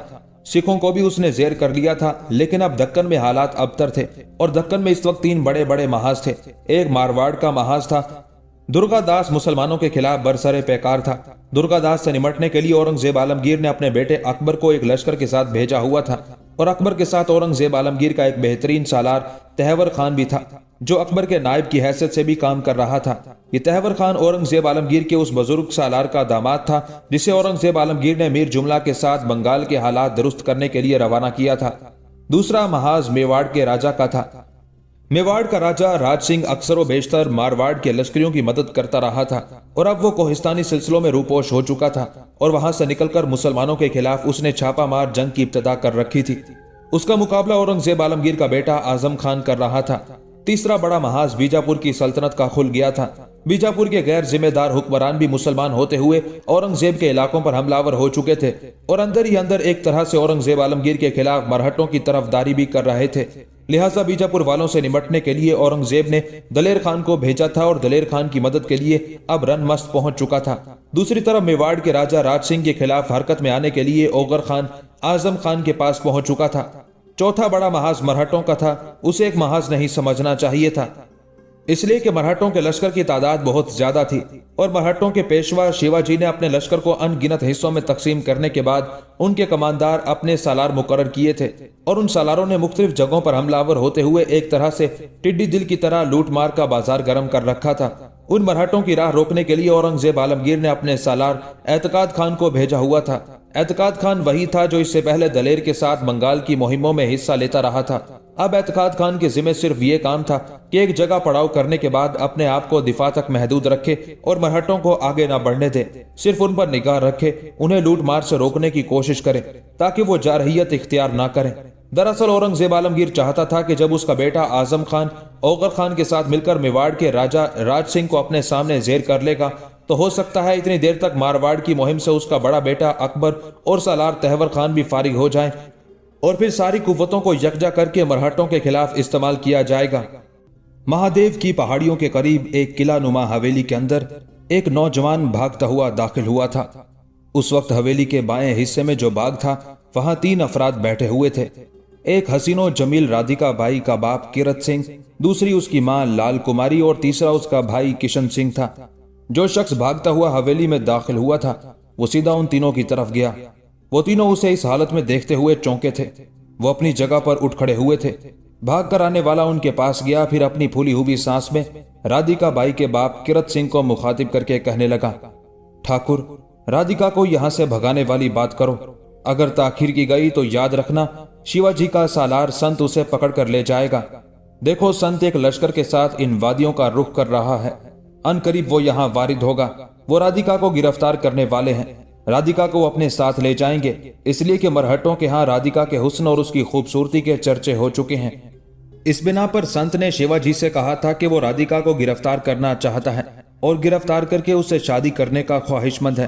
ताहम शिवाजी ने उसे हुक्म दिया है कि पहले राधिका को गिरफ्तार करके उसके पास लाया जाए। यहां तक कहने के बाद वो रुका, फिर अपनी बात को आगे बढ़ाते हुए वो कह रहा था, जहां तक मुझे खबरें मिली है मरहटों के सरदार शिवाजी ने 3 लड़कियों के खिलाफ अपनी मुहिम की इब्तिदा की है, इसलिए कि तीनों लड़कियां उनके कौल के मुताबिक हिंदुस्तान की इंतहा दर्जे की खूबसूरत लड़कियां हैं। उनमें एक राधिका बाई, दूसरी राजा जयसिंह की बेटी शीतल और तीसरी सूरत के अंग्रेज ऑक्सनीडन की बेटी जरनिगार है। ये ऑक्सनीडन पहले ईसाई था, अब इस्लाम कबूल कर चुका है। उसकी एक ही बेटी है, वो भी इस्लाम कबूल कर चुकी है। उसकी बीवी ने भी इस्लाम कबूल कर लिया है। इस तरह तीनों ने अपने नाम भी तब्दील कर लिए हैं। कहने वालों ने मुझे यह भी बताया है कि शिवाजी ने अपने एक सालार धना को राजा जयसिंह की बेटी शीतल की तरफ भिजवाया था, लेकिन शीतल मुगलों के एक लश्कर के साथ पूना का रुख किए हुए थी और मुगलों के उस लश्कर के सरदार ओगर खान और रन मस्त खान थे, जो औरंगजेब आलमगीर के माने हुए सालार हैं। लिहाजा धना को तो उन्होंने मारकर भगा दिया है। इस तरह शिवाजी की एक मुहिम तो नाकाम हो चुकी है। अब शिवाजी का सालार संत राधिका को पकड़ने और गिरफ्तार करने के लिए आ रहा है। मैंने बर वक्त आपको मुतला कर दिया है। इस मौके पर मैं आपसे यह कहूंगा कि अपनी हवेली के पुश्ती दरवाजे से राधिका को यहां से भगा दें, और अगर आपने ऐसा ना किया या ताखिर से काम लिया तो फिर यूं जाने आपकी बेटी राधिका बाई मरहटों के हाथ चढ़ जाएगी। यहां तक कहते कहते आने वाले उस शख्स को रुक जाना पड़ा اس لیے کہ حویلی کے اندرونی حصے سے ایک دراز قد، نو عمر اور حسین ترین لڑکی نکلی تھی۔ وہ رادھیکا بائی تھی۔ رادھیکا بائی وہاں آئی اور پریشانی کا اظہار کرتے ہوئے جب اس نے معاملے کی نوعیت جاننا چاہی تو اس کے باپ نے اسے جو تفصیل آنے والے نے بتائی تھی وہ کہہ دی۔ ساتھ ہی اس کا باپ بڑی فکر مندی کا اظہار کرتے ہوئے کہنے لگا، میری بیٹی، وقت ضائع نہ کرو، فوراً اپنی ماں کے ساتھ حویلی کے اندر جاؤ، اپنے کپڑوں کے علاوہ نقدی، کچھ زیورات و جواہرات اور دیگر سامان اپنے ساتھ لو۔ تمہارا بھائی کشن سنگھ تمہارے ساتھ جاتا ہے اور دونوں بہن بھائی یہاں سے بھاگنے والی بات کرو۔ جتنی دیر تک تم دونوں بہن بھائی تیاری کرتے ہو اتنی دیر تک میں تم دونوں کے گھوڑوں پر زینے ڈلواتا ہوں۔ میرے بچوں، دیر نہ کرو۔ یہاں سے بھاگنے کے بعد کوشش کرنا کہ دریائے گوداوری کے کنارے گوپال سنگھ کی سرائی میں جا کر قیام کر لینا۔ گوپال سنگھ ہمارا دور کا رشتہ دار ہونے کے ساتھ ساتھ ہمارا مخلص اور وفادار بھی ہے، اور پھر سب سے بڑھ کر وہ تم دونوں بہن بھائی کو اچھی طرح جانتا بھی ہے۔ مرہٹوں کے بچانے کے لیے میں سمجھتا ہوں وہ تمہیں بہترین پناہ گاہ مہیا کرے گا۔ اپنے باپ کے ان الفاظ پر حسین و جمیل رادھیکا بائی اور اس کا بھائی کشن سنگھ دونوں بھاگتے ہوئے حویلی کے اندرونی حصے کی طرف گئے تھے، اور جس شخص نے آ کر سنت کے آنے کی اطلاع دی تھی اس کے ساتھ کرت سنگھ استبل کی طرف گیا اور دو گھوڑوں پر بڑی تیزی سے وہ زینے ڈلوانے لگا تھا۔ کرت سنگھ کی بیوی اور رادھیکا بائی کی ماں بھی اپنی جگہ سے اٹھ کر حویلی کے اندرونی حصے کی طرف چلی گئی تھی اور اپنی بیٹی رادھیکا بائی اور بیٹے کشن سنگھ کی تیاری میں ان کی مدد کرنے لگی تھی۔ تھوڑی دیر بعد رادھیکا بائی، لال کماری اور کشن سنگھ تینوں حویلی سے نکلے۔ رادھیکا بائی اور کشن سنگھ بڑی بڑی چمڑے کی خرجینوں میں اپنا سامان اٹھائے ہوئے تھے، سیدھے استبل میں آئے۔ دونوں نے اپنے گھوڑوں کی زینوں سے اپنی خرجینیں باندھ دی، اپنے باپ اور ماں سے ملے، پھر حویلی کے پشتی حصے کی طرف سے وہ باہر نکلے اور حویلی سے نکل کر دونوں اپنے گھوڑوں پر سوار ہوئے اور انہیں ایڑ لگاتے ہوئے پہلے انہوں نے اپنے گھوڑوں کو مخالف سمت سر پر دوڑانا شروع کر دیا تھا۔ ان کا ارادہ تھا کہ جس سمت سے شیوا جی کا سالار سنت آ رہا ہے کچھ دور تک اس کے مخالف سمت اپنے گھوڑوں کو بگاتے رہیں اور چکر کاٹ کر وہ دریائے گوداوری کا رخ کریں گے۔ کوئی زیادہ دیر نہ گزری تھی کہ شیوا جی کا سالار سنت اپنے کچھ محافظ دستوں کے ساتھ رادھیکا بائی کے باپ کرت سنگھ کی حویلی میں داخل ہوا تھا۔ اپنے لشکر کے بڑے حصے کو اس نے بستی کے باہر ہی روک دیا تھا۔ جب وہ حویلی میں داخل ہوا تو حویلی کے اندر صرف دو ہی افراد تھے، ایک خود کرت سنگھ، دوسری اس کی بیوی لال کماری، اور بستی کے جس نوجوان نے سنت سنگھ کے آنے کی اطلاع دی تھی وہ بھی وہاں سے جا چکا تھا۔ حویلی میں کام کرنے والے ملازم بھی ادھر ادھر ہو گئے تھے۔ کرت سنگھ اور لال کماری نے جب سنت سنگھ کو اپنے مسلح جوانوں کے ساتھ حویلی میں داخل ہوتے دیکھا تو وہ اندرونی حصے سے نکل کر باہر آئے۔ سنت تھوڑی دیر تک بڑے غور سے ان دونوں کی طرف دیکھتا رہا، پھر اس نے سوال کیا، تم دونوں کون ہو؟ رادھیکا بائی کہاں ہے اور اس سے تمہارا کیا رشتہ ہے؟ سنت کے ان الفاظ کے جواب میں کرت سنگھ بولا اور کہنے لگا، میرا نام کرت سنگھ ہے، میرے ساتھ یہ میری بیوی لال کماری ہے، میں رادھیکا بائی کا باپ اور یہ اس کی ماں ہے۔ سنت تھوڑی دیر تک انہیں گھورنے کے انداز میں دیکھتا رہا، پھر کہنے لگا، رادھیکا بائی کہاں ہے؟ اسے باہر نکالو۔ کرت سنگھ نے چند لمحوں تک غور سے سنت کی طرف دیکھا، پھر کہنے لگا، جو کچھ میں کہنے لگا ہوں اگر آپ اس پر اعتبار نہ کریں تو حویلی کے اندر جا کر تلاشی لے لیں، ہم آپ کی راہ نہیں روکیں گے۔ میں جانتا ہوں آپ کے آنے کا انداز بتاتا ہے کہ میری بیٹی رادھیکا بائی سے کوئی غلطی ہوئی ہے جس کی بنا پر آپ اسے سزا دینے آئے ہیں۔ جواب میں سنت مسکرایا اور کہنے لگا، نہیں، تمہاری بیٹی رادھیکا کو ہم سزا نہیں دیں گے، میں شیوا جی کا سالار ہوں، میرا نام سنت ہے، ہم رادھیکا کو اپنے پیشوا شیوا جی کے پاس لے جانے کے لیے آئے ہیں، اس لیے کہ شیوا جی نے ہمیں یہی حکم دیا ہے۔ سنت کے ان الفاظ کے جواب میں کرت سنگھ نے ایک لمبا سانس لیا، کہنے لگا، ہائے افسوس، پر اس حکم کی پیروی نہ ہو سکے گی، اس لیے کہ رادھیکا بائی ان دنوں یہاں نہیں ہے، وہ پونا کی طرف گئی ہوئی ہے، اب جانے کب لوٹے۔ سنت تھوڑی دیر تک مشتبہ سے انداز میں کرت سنگھ کی طرف دیکھتا رہا، پھر مسلح جوانوں کو مخاطب کر کے کہنے لگا، آگے بڑھو اور ساری حویلی کی تلاشی لو۔ سنت سنگھ کے مسلح ساتھی آگے بڑھے اور حویلی کی تلاشی لینے لگے تھے۔ جلد ہی وہ لوٹ کر آئے، پھر ان کا جو چھوٹا سالار تھا وہ سنت کو مخاطب کر کے کہنے لگا، ان دو کے علاوہ حویلی میں کوئی اور فرد نہیں ہے۔ سنت کے چہرے پر کسی قدر غصے کے آثار نمودار ہوئے تھے، پھر کرت سنگھ کو مخاطب کر کے کہنے لگا، کیا تم لوگوں کو ہمارے آنے کی خبر ہو گئی تھی کہ تم نے رادھیکا بائی کو یہاں سے بھگا دیا ہے؟ سنت کے ان الفاظ کے جواب میں کرت سنگھ کچھ کہنا ہی چاہتا تھا کہ سنت کا ایک مسلح جوان بھاگتا ہوا حویلی میں داخل ہوا اور سنت کو مخاطب کر کے کہنے لگا، اس بستی کے کچھ لوگوں نے بتایا ہے کہ تھوڑی دیر پہلے رادھیکا بائی اور اس کا بڑا بھائی کشن سنگھ دونوں یہاں سے نکل کر بھاگے ہیں۔ سنت نے یہ الفاظ سن کر کھا جانے والے انداز میں کرت سنگھ اور لال کماری کی طرف دیکھا، پھر اپنے چھوٹے سالار کو اس نے کوئی مخصوص اشارہ کیا، جس کے جواب میں کچھ مسلح جوان آگے بڑھے۔ انہوں نے کرت سنگھ اور لال کماری پر حملہ آور ہو کر دونوں کا کام تمام کر دیا تھا۔ اس کے بعد संत अपने मुसल्ला जवानों के साथ निकला और पूरे लश्कर को मुख्तलिफ समतों में फैलाते हुए एक तरह से राधिका भाई और किशन सिंह की नाकाबंदी करने की कोशिश की थी। राधिका और उसके भाई किशन सिंह दोनों की बदकिस्मती कि पहले वो संत की मुखालिफ समत भागे थे।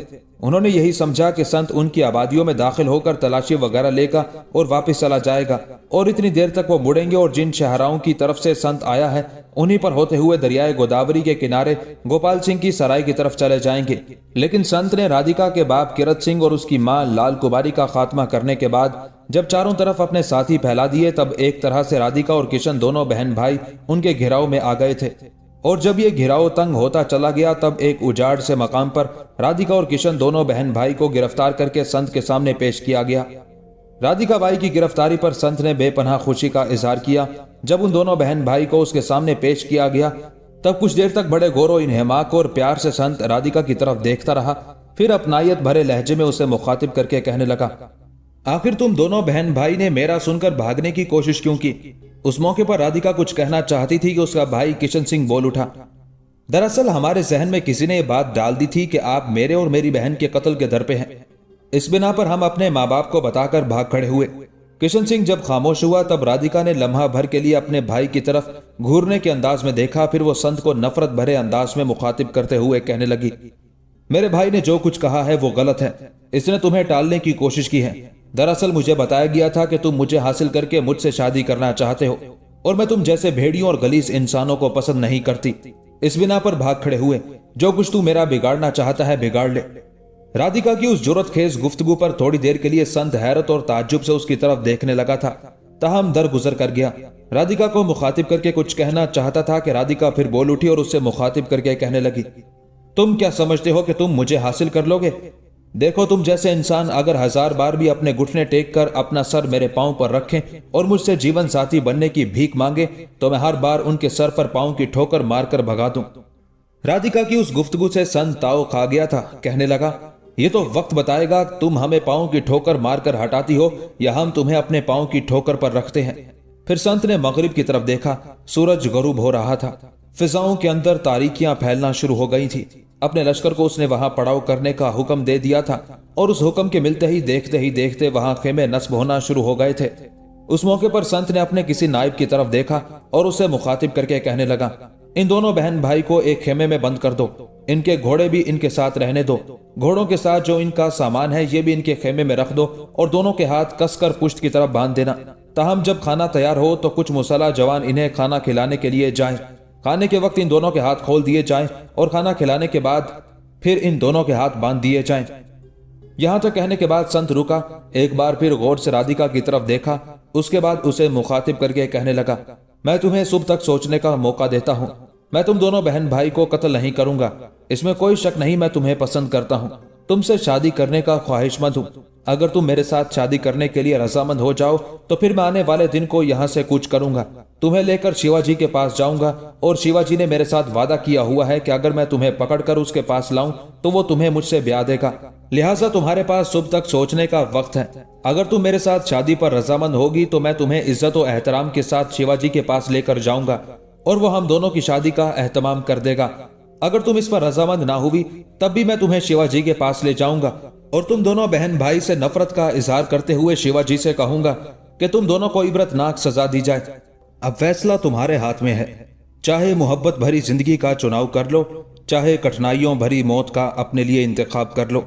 उस मौके पर संत के उन अल्फाज का राधिका कोई जवाब देना ही चाहती थी, लेकिन कुछ सोचते हुए खामोश रही। शायद उसने खामोशी में ही अपने लिए बेहतरी समझी होगी।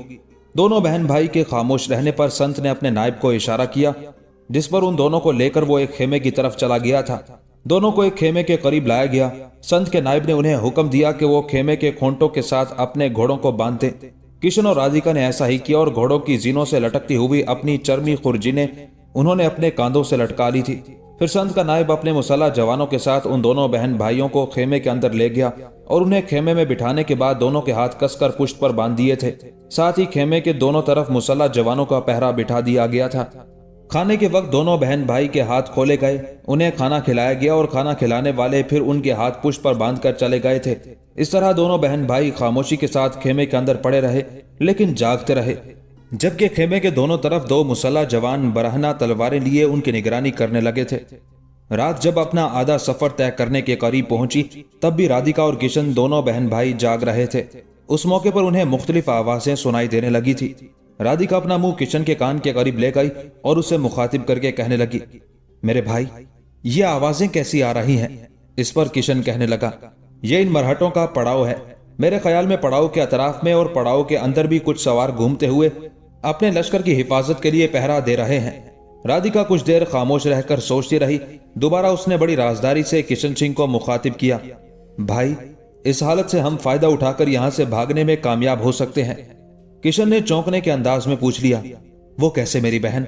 राधिका ने फिर बड़ी राजदारी से उसके कान में कहा, सुन मेरे भाई, संत और उसके मरहटे साथी बेवकूफ और अहमक और जाहिल हैं। उन्होंने हमसे हमारा सामान तक भी नहीं लिया।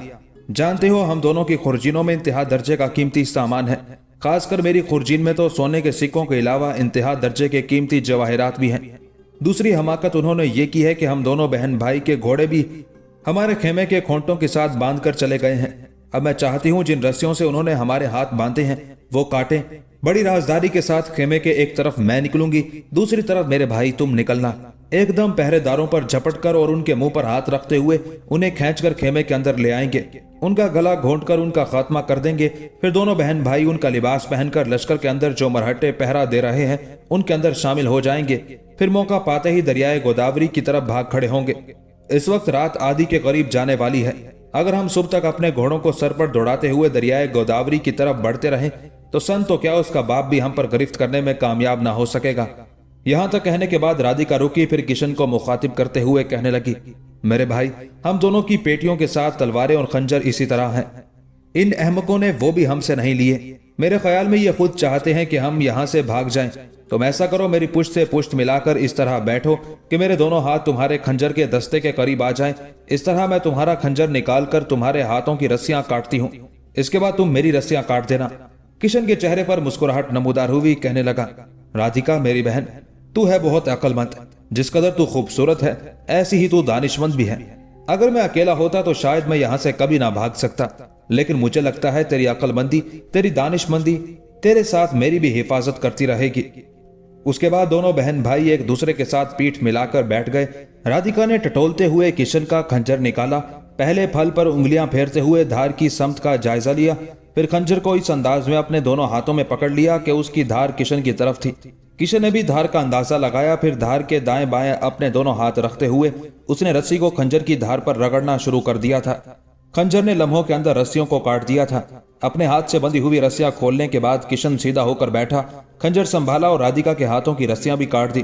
फिर दोनों बहन भाई उठ खड़े हुए। साथ ही राधिका ने फिर किशन से सरगोशी की, किशन मेरे भाई, वक्त बड़ी तेजी से गुजर रहा है और जिसे हमने जाया नहीं करना। देखो मैं बाएं तरफ जाती हूँ, तुम खेमे के दाएं तरफ का रुख करो। एक साथ निकलते हैं।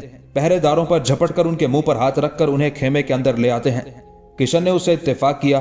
फिर दोनों बहन भाई एक दूसरे की तरफ इशारा करते हुए बाहर निकले। एकदम पहरेदारों पर झपटे और उनके मुंह पर हाथ रखते हुए उन्हें खींचकर अंदर ले आए थे। लम्हों के अंदर राधिका और किशन दोनों ने पहरेदारों के गले घोंटकर उनका काम तमाम कर दिया। फिर देखते ही देखते अपने लिबास के ऊपर उन पहरेदारों का जंगी लिबास पहन लिया था। अपनी कमर से बंधी हुई पेटियां दोनों ने उतार ली और जंगी लिबास के ऊपर पेटियां भी कसकर बांध ली थी। उस मौके पर राधिका ने धीमे लहजे में कहना शुरू किया, भाई वक्त जाया नहीं करना चाहिए। हालात और वक्त हम दोनों बहन भाई का साथ दे रहे हैं। यहाँ से छुटकारा हासिल करने के लिए हम अपना आधा काम सर अंजाम दे चुके हैं, आधा बाकी है। आओ जिस तरह आधा मुकम्मल किया है इस तरह बाकी आधे को भी मुकम्मल करके यहाँ से अपनी जानें बचाकर भाग निकले। किशन ने राधिका की उस तजवीज को सराहा था। फिर दोनों बहन भाई सलाह मशवरा करने के बाद खेमे के दरवाजे पर आए। वहां जमीन पर लेट गए और रेंगते हुए अपने घोड़ों की तरफ गए। दोनों के घोड़े चूंकि दोनों से शनासा थे, लिहाजा ना वो हिनहिनाए थे, ना नथने फड़फड़ाकर अजनबियत का इजहार किया। दोनों ने अपने घोड़ों की बागें खोली, फिर जस्त लगाकर अपने घोड़ों पर सवार हो गए। पहले एक तरफ गए, उसके बाद पड़ाव की हिफाजत करने वाले जिस किस्म की आवाजें निकाल रहे थे उस किस्म की आवाजें वो भी निकालने लगे थे। लिहाजा पहरेदार उन्हें भी अपना ही हिस्सा ख्याल करने लगे।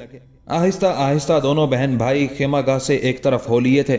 फिर मौका मिलते ही एकदम पलटे और अपने घोड़ों को दरियाए गोदावरी की समत सर पर दौड़ाने लगे थे। सूरत शहर में एक घुड़सवार दाखिल हुआ। ये सूरत शहर का एक नामवर और जाना पहचाना ताजिर कंबर खान था। یہ وہی تھا جسے کچھ عرصے پہلے شیواجی نے خاصی بڑی رقم مہیا کرنے کے لیے وقت دیا تھا، لیکن اس وقت کے دوران کمبر خان نے شیواجی کو رقم مہیا کرنے کی بجائے انگریز آکسنیڈن کے ہاں پناہ لے لی تھی۔ آکسنیڈن سورت شہر کا ایک کارخانہ دار تھا، پہلے عیسائی تھا۔ اس نے اپنی بیوی اور بیٹی کے ساتھ اسلام قبول کر لیا تھا۔ وہ نہ صرف کمبر خان کا ہمسایہ تھا بلکہ ان کے ساتھ انتہا درجے کا مخلص اور جان نثار بھی تھا۔ شہر میں داخل ہونے کے بعد کمبر خان اپنی حویلی کے سامنے گھوڑے سے اترا، پھر دروازے پر اس نے دستک دی۔ تھوڑی دیر بعد ایک لڑکے نے دروازہ کھولا۔ عمر کے لحاظ سے لڑکا 13-14 برس کے قریب ہوگا۔ وہ کمبر خان کا بیٹا کامل خان تھا۔ اس لڑکے کے پیچھے ہی پیچھے ایک انتہا درجے کی خوبصورت اور دراز قد اور پرکشش لڑکی بھی بیرونی دروازے کی طرف آئی تھی۔ وہ انگریز آکسنیڈن جو اب سکندر خان تھا، اس کی بیٹی زرنگار تھی۔ کمبر خان حویلی میں داخل ہوا۔ کامل خان نے باپ کے گھوڑے کی باگ لے لی۔ گھوڑے کی زین کے ساتھ جو خرجین لٹک رہی تھی وہ کمبر خان نے اتار لی۔ کامل خان گھوڑے کو استبل میں باندھ آیا۔ کمبر خان نے آگے بڑھ کر زرنگار کے سر پر ہاتھ پھیرا، پھر انتہائی محبت میں اسے مخاطب کر کے پوچھا، میری بیٹی کیسی ہو؟ زرنگار نے خنکتی ہوئی آواز میں پہلے کمبر خان کو سلام کیا، اس کے بعد وہ کچھ کہنا چاہتی تھی کہ حویلی کے اندرونی حصے سے کمبر خان کی بیوی عظیمہ خاتون انگریز سکندر اور اس کی بیوی سلطانہ نکل آئے تھے۔ سکندر آگے بڑھ کر کمبر خان سے گلے ملا، پھر اسے مخاطب کر کے کہنے لگا، بھائی ہم تو بڑی بے چینی سے تمہاری آمد کا انتظار کر رہے تھے۔ اس پر کمبر خان کہنے لگا، آؤ دیوان خانے میں بیٹھتے ہیں، میں چند بری خبریں لے کر آیا ہوں جو خصوصیت کے ساتھ ہمارے لیے بری ہیں۔ کمبر خان کی ان الفاظ پر سکندر، اس کی بیوی سلطانہ، بیٹی زرنگار، عظیمہ خاتون اور بیٹا کامل خان جو گھوڑے کو استبل میں باندھ کر واپس آ گیا تھا، سب پریشان ہو گئے تھے۔ پھر کمبر خان کے کہنے پر سب دیوان خانے میں بیٹھ گئے۔ کچھ دیر خاموشی رہی، پھر سکندر کی طرف دیکھتے ہوئے کمبر خان کہنے لگا، بھائی آپ جانتے ہیں میں اپنی آسامیوں سے رقم اکٹھی کرنے گیا ہوا تھا، میں جلد لوٹ آیا ہوں۔ ساری آسامیوں سے نہ میں ملا ہوں نہ سب سے رقم لی ہے، اس لیے کہ صورت کے حالات اب پھر خراب ہونے کے در پہ ہو گئے ہیں۔ اس موقع پر حسین اور پرجمیل زرنگار نے فکرمندی کے انداز میں کمبر خان کی طرف دیکھا اور بولی، آپ کس قسم کی گفتگو کر رہے ہیں؟ کون سے خطرات ہیں جو صورت شہر کے لیے منڈلانے لگے ہیں؟ کمبر خان دکھ بھرے انداز میں کچھ دیر خاموش رہا، پھر کہنے لگا، بیٹی تو نے جو یہ اعلان کیا تھا کہ جو شخص بھی شیواجی کو ہلاک کرے گا تم اس سے شادی کر لو گی، بشرط یہ کہ وہ مسلمان ہو۔ میری بیٹی یہ خبر شیواجی تک بھی پہنچ چکی ہے۔ اس خبر کے شیواجی تک پہنچنے کے بعد شیواجی نے 3 اقدام کا فیصلہ کیا تھا۔ پہلا اقدام اس نے مہادیو کی کوہستانی سلسلے کی لڑکی رادھیکا کے خلاف اٹھایا۔ رادھیکا کا نام تم سب نے سن رکھا ہے۔ وہ لڑکی اپنی خوبصورتی اور حسن کی وجہ سے ان علاقوں میں پہلے سے بڑی مشہور اور معروف ہے۔ اپنے سالار سنت کو شیواجی نے رادھیکا کو گرفتار کرنے کے لیے بھیجا ہے، اس لیے کہ رادھیکا نے تمہاری طرح شیواجی اور مرہٹوں کے خلاف کچھ نازیبا الفاظ کہے تھے۔ اب سنت رادھیکا پر حملہ آور ہو کر اس کا کیا انجام کرتا ہے اس کی تو ابھی کسی کو خبر نہیں۔ دوسرا اقدام شیواجی نے اورنگزیب عالمگیر کے پونا کے حاکم جے سنگھ کی بیٹی شیتل کے خلاف اٹھایا۔ شیتل اپنی ماں درگاوتی کے ساتھ آگرہ سے پونا کی طرف آ رہی تھی۔ اس پر حملہ آور ہونے کے لیے شیواجی نے اپنے سالار دھنا کو بھیجا تھا، لیکن دھنا کی بدقسمتی کے جے سنگھ کی بیٹی شیتل اور اس کی بیوی درگاوتی کے ساتھ اورنگزیب عالمگیر کے 2 بہترین سالار اوغر خان اور رن مست بھی آ رہے تھے۔ اورنگزیب نے ان دونوں کو ایک ایک لشکر دے کر ان جنوبی علاقوں میں اٹھنے والی بغاوتوں کو فروغ کرنے کے لیے بھیجا ہے۔ وہ دونوں دھنا پر حملہ آور ہوئے اور اسے شکست دے کر مار بھگایا۔ اس طرح شیواجی کے سالار دھنا کی مہم تو ناکام ہو گئی ہے۔ صورت کی مہم شیواجی نے اپنے ذمہ لی ہے۔ جن جن آسامیوں کے پاس میں گیا ان سے مجھے یہ خبر ملی ہے کہ شیواجی نے خود صورت پر حملہ آور ہونے کا ارادہ کیا ہے۔ اس نے اپنے ساتھیوں سے کہا ہے کہ اگر مسلمان ہونے والے انگریز کی بیٹی زرنگار نے یہ دعویٰ کیا ہے کہ جو شیواجی کو قتل کرے گا اگر وہ مسلمان ہوا تو وہ اس سے بیاہ کر لے گی، لہٰذا شیواجی یہ فیصلہ کر چکا ہے کہ وہ صورت پر حملہ آور ہوگا، زرنگار کو گرفتار کرے گا اور اس سے شادی کرے گا۔ کمبر خان کی ان الفاظ پر زرنگار کا چہرہ پیلا ہو گیا تھا۔ اداسیاں اور افسردگیاں اس پر ہجوم کرائی تھی۔ اس موقع پر بڑے غور سے اس کی طرف دیکھتے ہوئے کمبر خان پھر کہنے لگا، بیٹی یہ وہ صورتحال ہے جو اب پیش آنے والی ہے، لیکن تمہیں فکر مند ہونے کی ضرورت نہیں بیٹی۔ ہم اپنی جان لڑا دیں گے لیکن تمہیں شیواجی کے ہاتھ نہیں چڑھنے دیں گے۔ شہر میں داخل ہونے کے بعد مجھے یہ بھی پتا چلا کہ شیواجی کے ان ارادوں کی خبر صورت کے مسلمان حاکم کو بھی ہو گئی ہے، اور اس نے اپنے ایک سالار اعتقاد خان کو ان حالات سے آگاہ کر دیا ہے، اس لیے کہ اعتقاد خان مرہٹوں کی کارروائیوں پر نگاہ رکھنے کے لیے انہی علاقوں کے اندر سرگردہ ہے۔ میرے خیال میں اگر شیواجی نے صورت پر حملہ آور ہونے کی کوشش کی تو صورت کے مسلمان حاکم کے علاوہ اورنگزیب عالمگیر کا سالار اعتقاد خان بھی شیواجی کے خلاف حرکت میں آئے گا، اور شیواجی یقیناً اپنے ارادوں کی تکمیل نہیں کر سکے گا۔ یہاں تک کہنے کے بعد کمبر خان رکا، پھر دوبارہ بول اٹھا، زرنگار اور کامل خان میرے دونوں بچے، तुम दोनों बहन भाई रोजाना घुड़ दौड़ के लिए शहर से बाहर निकलते हो। आज के बाद तुम दोनों बहन भाई उस वक्त तक घुड़ दौड़ के लिए शहर से नहीं निकलोगे जब तक हालात दुरुस्त नहीं हो जाते। मेरे बच्चों, इन दिनों सख्त एहतियात बरतना। जरनिगार मेरी बेटी, कुछ दिन के लिए तुम हवेली से बाहर बिल्कुल नहीं निकलना। मैं देखता हूं तुम कुछ परेशान और फिक्रमंद हो गई हो। बेटी, अगर तुम्हें कोई लेने के लिए आया तो वो हमारी लाशों पर से गुजरने के बाद आएगा। वैसे हम किसी को तुम्हें हाथ नहीं लगाने देंगे। और फिर मेरी बेटी, ये जंगल और वीराना नहीं है कि शिवाजी जब चाहे इसमें घुसकर अपनी मनमानी कार्रवाइयां करता रहे। अब तुम लोग ऐसा करो कि खाने का एहतमाम करो, सब मिलकर आज यही खाना खाएंगे। इस पर अजीमा खातून, जरनिगार और सुल्ताना तीनों उठकर मतबख की तरफ चली गई थी, जबकि सिकंदर, कंबर खान और कामिल खान तीनों दीवान खाने में बैठकर शिवाजी के मौजू पर ही गुफ्तगू करने लगे थे। चंद दिन बाद शिवाजी एक लश्कर के साथ सूरत की तरफ बढ़ा था। पहले तो उसने सूरत के नवाही इलाके में लूट मार और कत्लो गारतगरी का काम किया। उसके बाद जब उसने सूरत को अपना हदफ बनाना चाहा और शहर में दाखिल होकर जरनिगार को ले जाना चाहा, तब शिवाजी की बदकिस्मती के उसके मुखबिरों ने उसे खबर दी कि सूरत शहर के अंदर जो मुसलमानों का लश्कर है वो तो मरहटों का मुकाबला करेगा ही। बाहर से एतकाद खान ने भी अपने लश्कर का एक हिस्सा सूरत वालों की मदद के लिए रवाना कर दिया है। यह खबर सुनकर शिवाजी शशोपंज में पड़ गया था। उसे खतरा लाहक हो गया था कि अगर वो किसी तरह सूरत शहर में दाखिल होकर लूट मार का बाजार गर्म कर दे तो उसके लिए दो मुसीबतें उठ खड़ी होंगी। शहर के अंदर से शहर का मुहाफिज लश्कर उससे टकराएगा और जो लश्कर एतकाद खान ने भेजा है वो पुश्त की जानिब से हमलावर होगा और शायद ऐसी सूरत में किसी मरहट्टे को बचकर भागना नसीब ना हो। इस बिना पर उसने अपना इरादा तर्क कर दिया और अपने लश्कर को लेकर नाकाम और नामुराद लौट गया। शिवाजी वापस जब अपने मरकज की तरफ गया तो उस वक्त तक उसका सालार धना और दूसरा सालार संत भी अपने अपने हिस्से के लश्कर को लेकर वहां पहुंच चुके थे। शिवाजी खुद तो नाकाम रहा था और उसे अपनी उस नाकामी का बेहद सदमा और अफसोस भी था। वो हर सूरत में जरनिगार को हासिल करना चाहता था, जिसने ये ऐलान कर दिया था कि जो भी मुसलमान शिवाजी को कत्ल करेगा वो उससे शादी कर लेगी। ये ऐलान शिवाजी के लिए बड़ा तकलीफ दे था, लेकिन हालात उसके लिए साजगार नहीं रहे और अपनी मुहिम को तर्क करके उसे वापस जाना पड़ा। ताहम संत और धना को वहां देखने के बाद शिवाजी को किसी कदर हौसला हुआ, अपनी नाकामी को फरामोश कर गया। दोनों सालारों को अपने पास बुलाया। वो दोनों खुद भी बड़े शर्मसार थे। उनकी हालत देखते हुए शिवाजी बुझ गया था, इसलिए कि उनके चेहरों से उसने अंदाजा लगा लिया था कि जिस तरह वो खुद नाकाम रहा है इसी तरह वो दोनों भी नाकाम लौटे हैं।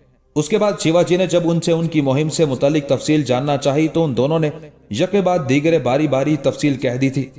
जवाब में कुछ देर तक शिवाजी खामोश रहकर सोचता रहा।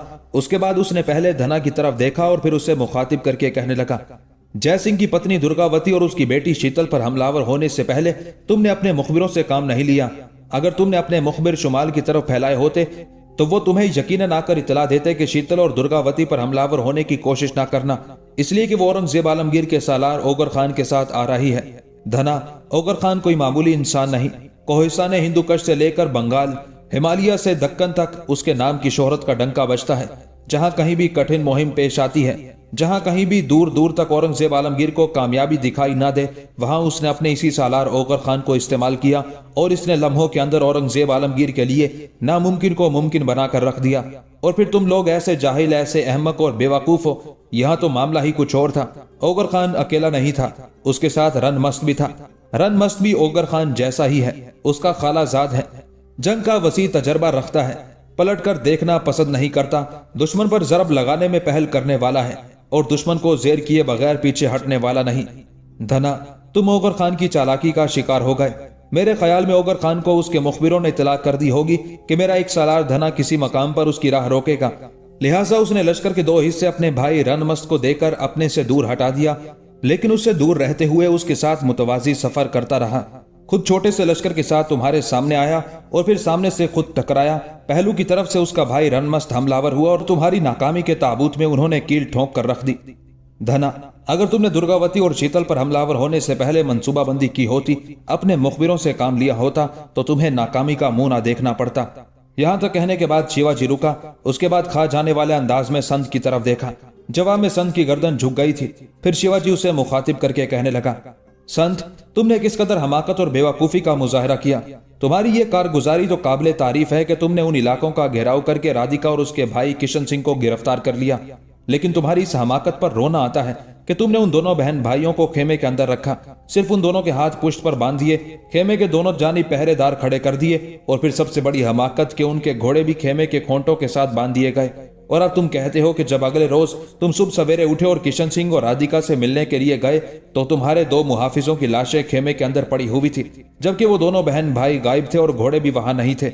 जाहिल आदमी, पहले तुम अपनी कारगुजारी पर तो निगाह दौड़ाओ। तुमने ना उन दोनों बहन भाइयों से उनकी तलवारें और खंजर लिए, ना उनकी पेटियां उतरवाई। उनके घोड़ों के साथ तुम कहते हो सामान बंधा हुआ था, वो भी बड़े एहतराम और इज्जत के साथ उतार कर उनके खेमे में मुंतकिल कर दिया गया। मेरे ख्याल में ऐसा सब कुछ तुमने राधिका से मोहब्बत की बिना पर किया होगा, और तुम ये भी कहते हो कि उसने तुम्हें अपने जीवन का साथी बनाने से इनकार कर दिया था और इंतहा दर्जे की नफरत का इजहार किया था। अगर ऐसा था तो कम से कम तुम उन दोनों बहन भाई के हाथ पांव जकड़कर उन्हें किसी खेमे से बाहर डालकर रखते, घोड़े उनके नजदीक ना रहने देते। फिर मैं देखता हूं वो भागकर कहां जाते। अब मैं तुम्हें अपनी कारगुजारी का हाल सुनाऊंगा, मैं छुपाऊंगा नहीं। मैं सूरत पर हमलावर होकर वहां से अंग्रेज की बेटी जरनिगार को उठाना चाहता था, पर मुसलमानों के सालार एतकाद खान का एक लश्कर सूरत शहर की तरफ पेशकदमी कर गया था, लिहाजा मुझे नाकाम आना पड़ा। अब इस सारी सूरत हाल को सामने रखते हुए हमें इंतहा दर्जा मोहतात रहना पड़ेगा। पहले इन इलाकों में हमारे खिलाफ सिर्फ एतकाद खान और जय सिंह थे। दोनों को सिर्फ हम पर निगाह रखने के लिए मुकर्रर किया गया था, ताकि हम लूट मार का बाजार गर्म करते हुए औरंगजेब आलमगीर के इलाकों में दाखिल ना हो। एतकाद खान और जय सिंह के अलावा इन इलाकों में औरंगजेब आलमगीर का सालार दलेर खान था।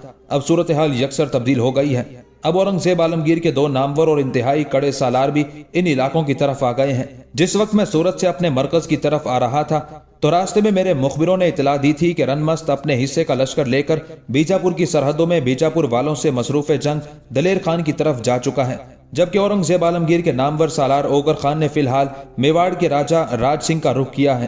पहले से औरंगजेब आलमगीर का बेटा आजम राज सिंह के साथ बरसरे पैकार है। राज सिंह ने कोहिस्तानी सिलसिलों के अंदर पनाह ले रखी है और वहीं से निकलकर वो आजम शाह के साथ गुरीला जंग की इब्तदा कर चुका है। लिहाजा अब मैं समझता हूँ राज सिंह ऐसा नहीं कर सकेगा, और अब मैं ये भी अंदाजा लगाता हूँ कि अब राज सिंह की बदबख्ती की इब्तदा होने वाली है, इसलिए कि ओगर खान यहाँ पहुंच गया है। ओगर खान जब औरंगजेब के बेटे आजम शाह के साथ मिलकर राज सिंह के खिलाफ हरकत में आएगा तो ओगर खान की माजी की कारकर्दगी, उसके कारनामों को सामने रखते हुए मैं कह सकता हूँ कि ओगर खान के मुकाबले में राज सिंह को सर छुपाने के लिए इन इलाकों में कोई पनाहगाह नहीं मिलेगी। अब हमें पहले की निस्बत ज्यादा मोहतात रहना होगा और साहिल समंदर तक सारे इलाकों को अपनी गिरफ्त में रखना होगा, इसलिए कि जब दलेर खान और रनमस्त खान बीजापुर के महाज से फारिग होंगे तब वो भी एतकाद खान का रुख करेंगे और एतकाद खान जरूर हमारे खिलाफ हरकत में आएगा। इससे भी बढ़कर यह खतरा पैदा होगा कि जब ओगर खान और आजम शाह ने राज सिंह को अपने सामने जेर कर लिया तो फिर आजम शाह को तो हो सकता है उसका बाप औरंगजेब आलमगीर वापस बुला ले, लेकिन ओगर खान यकीनन इन इलाकों में रखा जाएगा, और अगर वो इन इलाकों में रहा तो फिर याद रखना हमारे लिए इस कदर कठिनाइयां उठेंगी जो इससे पहले हमने कभी ना देखी होंगी। गो इन दिनों औरंगजेब आलमगीर के लिए बहुत से महाज खुले हैं जहां उसके मुख्तलिफ लश्कर अपने दुश्मनों के खिलाफ बरसरे पैकार हैं। एतकाद खान और जय सिंह हम पर नजर रखे हुए हैं, दलेर खान और रनमस्त खान बीजापुर के महाज पर हैं, ओगर खान और आजम राजा राज सिंह से टकरा रहे हैं, जबकि औरंगजेब आलमगीर का बड़ा बेटा अकबर अपने एक सालार तहवर खान के साथ मारवाड़ की हुक्मरानी का दावा करने वाले दुर्गा दास के खिलाफ बरसरे पैकार हैं। इस तरह इन दिनों औरंगजेब आलमगीर के लिए 3 बड़े बड़े महाज खुले हैं, जिसकी बिना पर वो हमारे खिलाफ हरकत में नहीं आ रहा। एतकाद खान और जय सिंह को सिर्फ हम पर निगाह रखने के लिए मुकर्रर किया हुआ है। मेरे अजीज साथियों, एक बात याद रखना, जिस वक्त मारवाड़ के दुर्गादास, मेवाड़ के राज सिंह और बीजापुर के महाज पर औरंगजेब आलमगीर के लश्करियों को फतह हासिल होगी और वह मुहिमें उन्होंने कामयाबी से सर कर ली तो फिर औरंगजेब आलमगीर के सारे लश्करियों का दबाव हम पर पड़ेगा। इस वक्त जो सूरत हाल है इसे यूं समझना चाहिए कि सैलाब का एक बहुत बड़ा रेला है जिसे एक बंद ने रोका हुआ है, और जिस दिन वो बंद टूटा हर चीज को बहा कर ले जाएगा। तुम देखते हो इन दिनों एतकाद खान बस अपने लश्कर के साथ पड़ाव किए सुस्त पड़ा है, और जिस दिन दूसरे महाजों पर खामोशी तारी हो गई यही एतकाद खान अपने दूसरे सालारों के साथ मिलकर ज्वालामुखी की तरह भड़क उठेगा। बहरहाल मुसलमानों से एक तवील जंग की तरह डालने के लिए हमें हर तरह की तैयारियों को आखिरी शक्ल दे देनी चाहिए। उसके साथ ही शिवाजी वहां से हट गया था। मेवाड़ का राजा महाराणा राज सिंह जो न सिर्फ औरंगजेब आलमगीर के खिलाफ अलमे बगावत खड़ा कर चुका था बल्कि वो औरंगजेब आलमगीर के खिलाफ मारवाड़ के उन बागी अनासिर की भी मदद कर रहा था जो औरंगजेब के खिलाफ बगावत कर चुके थे। महाराणा राज सिंह अपने कोहिस्तानी सिलसिलों के अंदर एक बहुत बड़ा लश्कर लेकर घात लगा चुका था। कोहिस्तानी सिलसिले के अंदर उसने अपने खाने पीने और जरूरत की हर चीज के जखायर जमा कर रखे थे। इसके अलावा उसने अपने छोटे छोटे दस्ते मुकर्रर कर रखे थे जो अतराफो इकनाफ में उसके हामी इलाकों से उसे जरूरियात की हर शय पहुंचाते थे। अब मेवाड़ के राजा महाराणा राज सिंह के खिलाफ इस वक्त औरंगजेब आलमगीर का बेटा आजम बरसरे पैकार था। महाराणा राज सिंह ने यह तरीका अपनाया हुआ था कि कभी कभी मौका मिलते ही वो कोहिस्तानी सिलसिले से निकलता, मुसलमानों के लश्कर पर हमलावर होता और उन्हें नुकसान पहुंचाकर वापस कोहिस्तानी सिलसिले के अंदर चला जाता। इस तरह उसने तहिया कर रखा था कि वक्फा वक्फा से औरंगजेब आलमगीर के लश्कर पर वो शब खून मारते हुए उनकी तादाद कम करता रहेगा और उन्हें इस कदर मजबूर कर देगा कि वो अपना बोरिया बिस्तर उठाकर वापस जाने पर मजबूर हो जाएंगे। और जब ऐसा होगा तो फिर अपनी हुकूमत अपने सारे इलाकों में बहाल कर देगा और खुलकर औरंगजेब आलमगीर के खिलाफ मारवाड़ के बागियों और सरकशों की मदद भी करेगा। मारवाड़ में उस वक्त सरकर्दा दुर्गा दास था, जिसने और चंद राजाओं को अपने साथ मिला रखा था और औरंगजेब आलमगीर का बेटा उनके खिलाफ बरसरे पैकार था। अकबर की मदद के लिए औरंगजेब आलमगीर ने अपना एक सरकर्दा सालार तहवर खान भी उसकी मदद के लिए भेजा हुआ था। औगर खान जब अपने हिस्से के लश्कर के साथ औरंगजेब आलमगीर के बेटे आजम शाह के पास पहुंचा तो आजम शाह उसकी सलाहियतों से वाकिफ था। उसने उसका बेहतरीन इस्तकबाल किया और फैसला किया कि औगर खान के मशवरे के बगैर कोई कार्रवाई नहीं की जाएगी। मेवाड़ पहुंचने के बाद चंद दिनों तक औगर खान ने अपने मुहाफिज दस्तों के साथ सारे इलाके का जायजा लिया। कोहिस्तानी सिलसिले के अंदर दाखिल होने, दर्रों और जहां जहां से मेवाड़ के राजा राज सिंह को कोहिस्तानी सिलसिले के अंदर रसद और कुमक पहुंचती थी, उनका भी बगौर जायजा लेता रहा। इस सारी कार्रवाई की तकमील के बाद एक रोज औगर खान औरंगजेब के बेटे आजम शाह के खेमे में दाखिल हुआ। उस वक्त आजम शाह के पास कुछ छोटे सालार भी बैठे हुए थे। औगर खान जब कमरे में दाखिल हुआ तो सब ने अपनी जगह से उठकर बेहतरीन अंदाज में उसका इस्तकबाल किया। आगे बढ़कर सबसे औगर खान ने मुसाफा किया। जब आजम शाह अपनी जगह पर बैठ गया तब औगर खान भी बैठा। उसके बाद बाकी छोटे सालार भी नशिस्तों पर हो बैठे। कुछ देर तक खेमे में खामोशी रही। उसके बाद गुफ्तगू का आगाज औगर खान ने किया। आजम शाह की तरफ देखते हुए वो कहने लगा, मेरे अजीज व मोहतरम भाई, इन इलाकों में आने के बाद महाराणा राज सिंह से निमटने के लिए जो कार्रवाई मैं करना चाहता था, अब उसकी मैं तकमील कर चुका हूँ। महाराणा राज सिंह से निमटने के लिए मैं जिस रद्द अमल को अमली सूरत देना चाहता हूँ, इस पर पहले मैं आपसे गुफ्तगू करना चाहता हूँ ताकि मेरा हर अमल आपकी निगाह में रहे। यहाँ तक कहते कहते औगर खान को रुक जाना पड़ा, इसलिए कि आजम शाह उसकी तरफ गौर से देखते और किसी कदर मुस्कुराते हुए कहने लगा, औगर खान मेरे भाई, तुम किस किस्म की गुफ्तगू कर रहे हो? तुम्हारे आने से महाराणा राज सिंह के खिलाफ जो हमारे लश्करियों को तकवीयत मिली है उसे मैं बयान नहीं कर सकता। तुम्हारी आमद से पहले छोटे सालार तुम्हारी ही तारीफ कर रहे थे कि जब से तुम यहाँ आए हो महाराणा राज सिंह ने हम पर शब खून मारने की जुर्रत नहीं की है। मेरे भाई, महाराणा राज सिंह से निमटने के लिए जो भी तुम अमली कदम उठाओगे, यूं जानो उससे हम मुकम्मल तौर पर इत्तेफाक और ताउन करेंगे। बोलो तुम क्या कहते हो?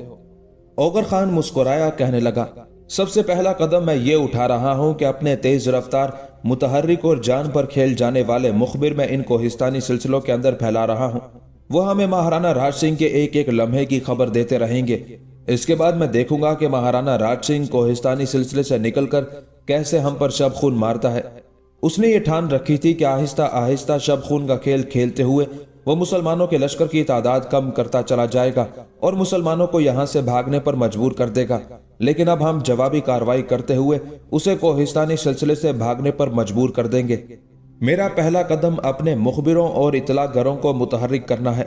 जब अपने मुखबिरों के जरिए महाराणा राज सिंह और उसके छोटे छोटे उन लश्करों की खबर हम तक पहुंचना शुरू हो जाएंगी जो इधर उधर मुतहर्रिक होकर अपने लिए रसद और कुमक का सामान हासिल करते हैं, तब मैं उनके खिलाफ हरकत में आऊंगा। फिर मैं देखूंगा महाराणा राज सिंह कैसे सरकशी और बगावत तर्क करने पर मजबूर नहीं होता। अब तक जो मैंने अंदाजा लगाया वो ये है कि इस कोहिस्तानी सिलसिले के चारों तरफ महाराणा राज सिंह के हामी लोग हैं।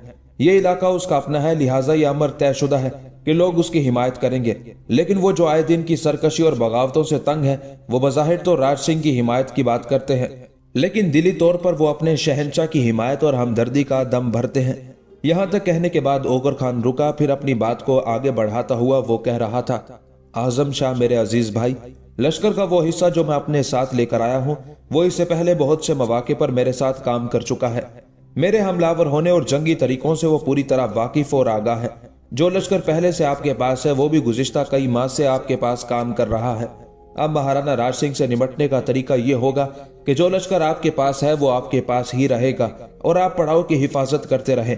जिस कदर लश्कर आपके पास है उसे 2 हिस्सों में तकसीम कर दिया जाएगा।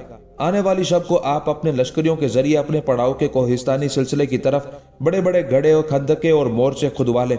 यहाँ आने के बाद मुझे खबर हुई है कि महाराणा राज सिंह कोहिस्तानी सिलसिले से निकलकर शब खून मारने के अलावा कई बार दिन के वक्त भी अचानक हमलावर होता रहा है। पड़ाव के सामने कोहिस्तानी सिलसिले की तरफ जो खंदकें और मोर्चे आप खुदवाएंगे, उनसे यह काम लिया जाएगा कि जब आप अपने लश्कर को 2 हिस्सों में तकसीम कर देंगे तो लश्कर का एक हिस्सा पड़ाव में रहा करेगा, दूसरा हिस्सा दिन के वक्त मोर्चों के अंदर मुस्तैद रहा करेगा। मोर्चों और खंदकों के अंदर तीरों के ढेर लगा दिए जाएंगे। दिन के वक्त जो ही महाराणा राज सिंह कोहिस्तानी सिलसिले से निकलकर हमलावर होने की कोशिश करे, उसे और उसके साथियों को तीरों से छलनी कर दिया जाए। आपके लश्कर का दूसरा हिस्सा जो दिन के वक्त पड़ाव में आराम किया करेगा, वो रात के वक्त इन खंदकों और मोर्चों में जाकर पहरा देगा, और अगर महाराणा राज सिंह शब खून मारने की कोशिश करे तो खंदकों और मोर्चों में बैठे हुए हमारे वो तीरंदाज उसके इरादों को नाकाम बनाते। यहां तक कहने के बाद ओगर खान फिर रुका, दोबारा आजम की तरफ देखते हुए कहने लगा, जहां तक मेरा और इस लश्कर का ताल्लुक है, जो मेरे साथ काम करेगा तो मैं कल सुबह ही सुबह अपने हिस्से के लश्कर के साथ यहां से पीछे हट जाऊंगा और चारों तरफ यह खबर फैला दी जाएगी कि ओगर खान जो लश्कर लेकर आया था उसे लेकर वो वापस किसी दूसरे महाज की तरफ चला गया है। मैं पूरा दिन अपने लश्कर के साथ इधर उधर सरगर्दा रहूंगा ताकि महाराणा राज सिंह के मुखबिरों को यकीन हो जाए कि वाकई मैं यहां से हट गया हूं। लेकिन जो ही सूरज गरूब होगा, तारीखियां फैलेगी, मैं पलटूंगा और बड़ी तेजी से वापस इन इलाकों का रुख करूंगा। अब मैं दिन के वक्त तो अपने लश्कर के साथ पड़ाव में पड़ा रहूंगा, किसी को खबर तक ना होगी कि ओगर खान यही है। रात के वक्त मैं अपनी कार्रवाई पर निकला करूंगा।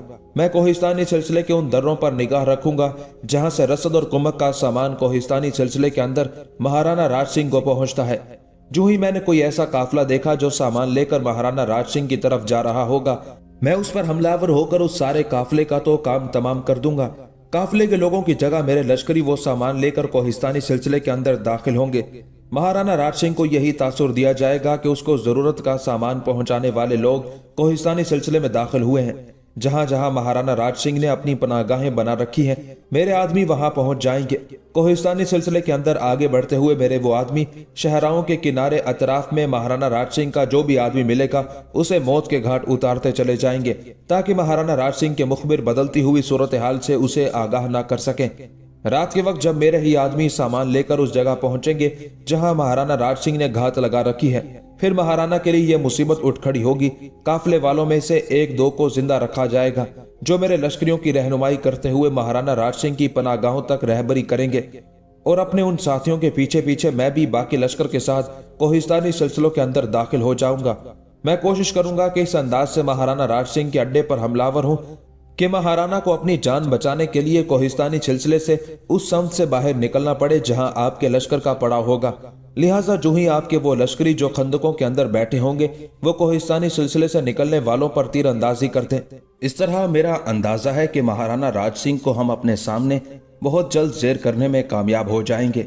यहां तक कहने के बाद ओगर खान रुका, कुछ सोचा, फिर वो पहले की निस्बत ज्यादा संजीदगी से औरंगजेब आलमगीर के बेटे आजम शाह की तरफ देखते हुए कह रहा था, आजम मेरे अजीज भाई, जिस वक्त अमीर मोहतरम ने मुझे आगरा से रवाना किया था तो उनकी सबसे पहली नसीहत मेरे लिए यह थी कि हमारे लिए जगह जगह बहुत से महाज खुल चुके हैं और हमने सबसे पहली और अव्वलीन कोशिश ये करनी है कि अपने उन महाजों को कम करें ताकि जगह जगह लश्करियों को फैलाकर हम अपनी अस्करी ताकत और कुव्वत को कमजोर न करें। मेरे भाई, एक महाज वो है जहां मैं और तुम हैं, दूसरे महाज पर बीजापुर की सम दलेर खान और रनमस्त खान लगे हुए हैं, तीसरे महाज पर जय सिंह और एतकाद खान है। वो अमली तौर पर मुतहरिक नहीं, लेकिन वो दोनों कम अज कम मराठों पर निगाह तो रखे हुए हैं ताकि वो आगे बढ़कर हमारे इलाकों में शिकस्त और रेख्त की कार्रवाइयां ना कर सकें। चौथा महाज मारवाड़ में खुला हुआ है जहां आपका बड़ा भाई अकबर अपने सालार तहवर खान के साथ दुर्गा दास और उसके हिमायती राजपूतों के खिलाफ बरसरे पैकार है। लिहाजा बैक वक्त अपने लश्कर को 4 महाजों में तकसीम करना मसलहत के खिलाफ है। इसी बिना पर मैं महाराणा राज सिंह का महाज बहुत जल्द खत्म करना चाहता हूँ। इसके बाद मेरे लिए अमीर मोहतरम की तरफ से हुक्म यह है कि मैं तो अपने हिस्से के लश्कर के साथ एतकाद खान से जा मिलूंगा, जबकि आप अपने हिस्से के लश्कर के साथ वापस अमीर मोहतरम की तरफ चले जाएंगे। लेकिन यह सब कुछ उस वक्त हो सकता है जब हम महाराणा राज सिंह को अपने सामने बिल्कुल बेजरर कर देंगे और उसका खात्मा कर लेंगे। यहां तक कहने के बाद ओगर खान खामोश हो गया। जवाब में आजम शाह कुछ देर तक तौसीफी अंदाज में उसकी तरफ देखता रहा और मुस्कुराता रहा। उस मौके पर ओगर खान ने फिर आजम शाह को मुखातिब किया, मेरे भाई, क्या तुम्हें मेरी ये तजवीज पसंद नहीं आई? आजम शाह चौंका, कहने लगा, औकर खान मेरे भाई, किस किस्म की गुफ्तगू कर रहे हो? जो काम तुम करना चाहते हो यकीनन उससे महाराणा राज सिंह की शिकस्त और नाकामी पर मोहर लग जाएगी। मेरे भाई, मैं तो तुम्हारी तरफ इसलिए तौसीफी अंदाज में देख रहा था कि तुमने जो महाराणा राज सिंह से निपटने का तरीका कार बनाया है उससे राज सिंह बच नहीं सकेगा। भाई, मेरा दिल कहता है जहां तुम जैसा जंग का वसी तजर्बा रखने वाला सालार हो वहां शिकस्त और नाकामियां अपनी परवाज नहीं कर सकती। औगर खान अपनी जगह पर उठ खड़ा हुआ, कहने लगा, अगर ये बात है तो जो कुछ मैंने कहा है आप अपने लश्कर के साथ उस पर अमल करें, जबकि मैं भी अपने लश्कर को तैयारी का हुक्म देता हूं ताकि आने वाली सुबह को मेरा लश्कर यहां से कूच कर जाए। आजम शाह ने उससे इत्तेफाक किया, जिसके जवाब में औगर खान उसके खेमे से निकल गया था। अब औगर खान और आजम शाह दोनों मेवाड़ के राजा राणा राज सिंह पर जरब लगाने के लिए अपनी तैयारियों को आखिरी शक्ल दे चुके थे। दूसरे महाज पर बीजापुर के खिलाफ दलेर खान और रन मस्त खान भी अपनी जगह बिल्कुल मुस्तैद थे और अब वो बीजापुर वालों पर हमलावर होकर उन्हें अपना मती और फरमा बरदार बनाने पर तुले हुए थे। जहां तक बीजापुर की सल्तनत का ताल्लुक है तो बीजापुर जनूबी हिंद में सूबा महाराष्ट्र का एक मशहूर कदीम शहर है और इसी नाम की साबिक रियासत थी जो बंबई से लगभग 150 मील जनूब मशरिक में वाक़ थी। 1294 ईस्वी तक बीजापुर मुख्तलिफ राजाओं के दौरे हुकूमत में सदर मकाम रहा, यहाँ तक कि 1294 में अलाउद्दीन खिलजी ने जोरदार हमले करते हुए बीजापुर को फतह कर लिया। 1494 ईस्वी में यूसुफ नामी शख्स ने, जो सुल्तान मुराद सानी का बेटा समझा जाता था, बीजापुर की मुस्लिम हुकूमत की बुनियाद डाली और यहाँ एक किला भी तामीर करवाया। यूसुफ ने गोवा पर भी कब्जा करके उसको अपनी सल्तनत में शामिल कर लिया और आदिल शाह का लकब इख्तियार किया। ये लकब उसका खानदानी लकब बन गया। बाद में ये खानदान आदिल शाही खानदान कहलाने लगा। 1557 ईस्वी में आदिल शाह तख्त पर बैठा। उसने रफाए आमा के बहुत से काम किए। 1565 में बीजापुर, अहमदनगर और गोलकोंडा के मुत्तहिदा लश्कर ने विजयनगर की अस्करी ताकत को शिकस्त दी। आदिल शाह की वफात के बाद 1589 में उसका भतीजा इब्राहिम आदिल शाह तख्त पर बैठा। 1626 में इब्राहिम के इंतकाल के बाद मोहम्मद आदिल शाह मसनद नशीन हुआ। उसके दौरे हुकूमत में मरहट्टों ने शिवाजी की सरकर्दगी में बीजापुर पर हमला कर दिया और बहुत से अहम किलों पर कब्जा कर लिया। 1656 में औरंगजेब आलमगीर ने अपने जमाना शहजादगी में बीजापुर पर हमला करके उसका मुहासरा कर लिया और वह उसको फतह करने के करीब था, लेकिन उसके बाद शाहजहां की बीमारी की खबर आई और अब दलेर खान और रनमस्त खान ने बीजापुर के इलाकों के सामने पड़ाव कर लिया था, इसलिए कि बीजापुर वालों ने औरंगजेब आलमगीर और उसकी सल्तनत के खिलाफ कुछ ज्यादतियां करनी शुरू कर दी थी। अब बीजापुर की सल्तनत का हुक्मरान सिकंदर आदिल शाह था। इसी सिकंदर आदिल शाह के दौरे हुकूमत में बीजापुर का लश्कर और औरंगजेब आलमगीर का लश्कर एक दूसरे से टकराने के लिए आमने सामने सफ़े दुरुस्त किए खड़े थे। दरअसल बीजापुर वालों ने मुगलों से जंग करने के लिए गलत वक्त का इंतखाब किया था। अगर वो उस वक्त औरंगजेब आलमगीर पर हमलावर होने की कोशिश करते जिस वक्त उनकी सरहदों पर अकेला दलेर खान एक लश्कर के साथ पड़ाव किए हुए था, तब उनकी किसी कदर कामयाबी और कामरानी की उम्मीद भी थी। अब तो रनमस्त खान जैसा जांबाज और फिदाकार और मौत के रूबरू खड़े होकर गुफ्तगू करने वाला सालार अपने हिस्से के लश्कर के साथ पहुंच गया हुआ था। रनमस्त का वहां मौजूद होना ही बीजापुर वालों की शिकस्त और मुगलों की कामयाबी की जमानत ख्याल किया जाता था। इसके बावजूद भी सूरत हाल को नजरअंदाज करते हुए बीजापुर वालों का लश्कर दलेर खान और रनमस्त खान के लश्कर पर दूर तक किताल कर देने वाले ओहाम के काले बादलों की वहशी यादों की तरह टूट पड़ा था। बीजापुर वालों के उन हमलों के जवाब में दलेर खान और रनमस्त खान ने भी अपना आप दिखाना शुरू किया। जवाबी कार्रवाई करते हुए वो भी सांसों की हर सिलवट में दुख के इस्तिआरे भर देने वाले अनजाने अजाबों की तरह हमलावर हो गए थे। बीजापुर की सरहदों पर दोनों लश्करों के इस तरह टकराने से हर लफ्ज तूफान, हर सांस जल्जले की सूरत इख्तियार कर गया था। इस्मो जिस्मो और नब्जो नफ्स पर अजाब और कर्ब की बेअंत यलगार शुरू हो गई थी। मौत सियाले आतिश और आग के बगोलों की तरह मैदान जंग के अंदर रक्स करती हुई हर शय को शिकन शिकन करने लगी थी। बीजापुर के लश्कर ने अपनी तरफ से पूरी कोशिश की कि हमलावर दलेर खान और रनमस्त खान को किसी न किसी तरह पीछे हटाने में कामयाब हो जाए, लेकिन ऐसा ना हो सका और उन दोनों के मुकाबले में बीजापुर के लश्करियों की हालत अब बड़ी तेजी से सन्नाटों में फैलती बदबख्ती, टूटे बिखरे उजड़े दयारों से भी ज्यादा होलनाक होना शुरू हो गई थी। दूसरी तरफ दलेर खान और रनमस्त खान दोनों ने सलाह मशवरा करने के बाद बीजापुर के लश्करियों पर हमलावर होने की अपनी हालत भी तब्दील कर ली थी। पहले वो दोनों यकजा होकर सामने से हमला कर रहे थे और बीजापुर के लश्करियों की उन्होंने सफों की सफें उलट कर रख दी थी। अब एक तरह से उनका लश्कर दो हिस्सों में तकसीम होने लगा था। बीच में खला पैदा कर दिया गया था।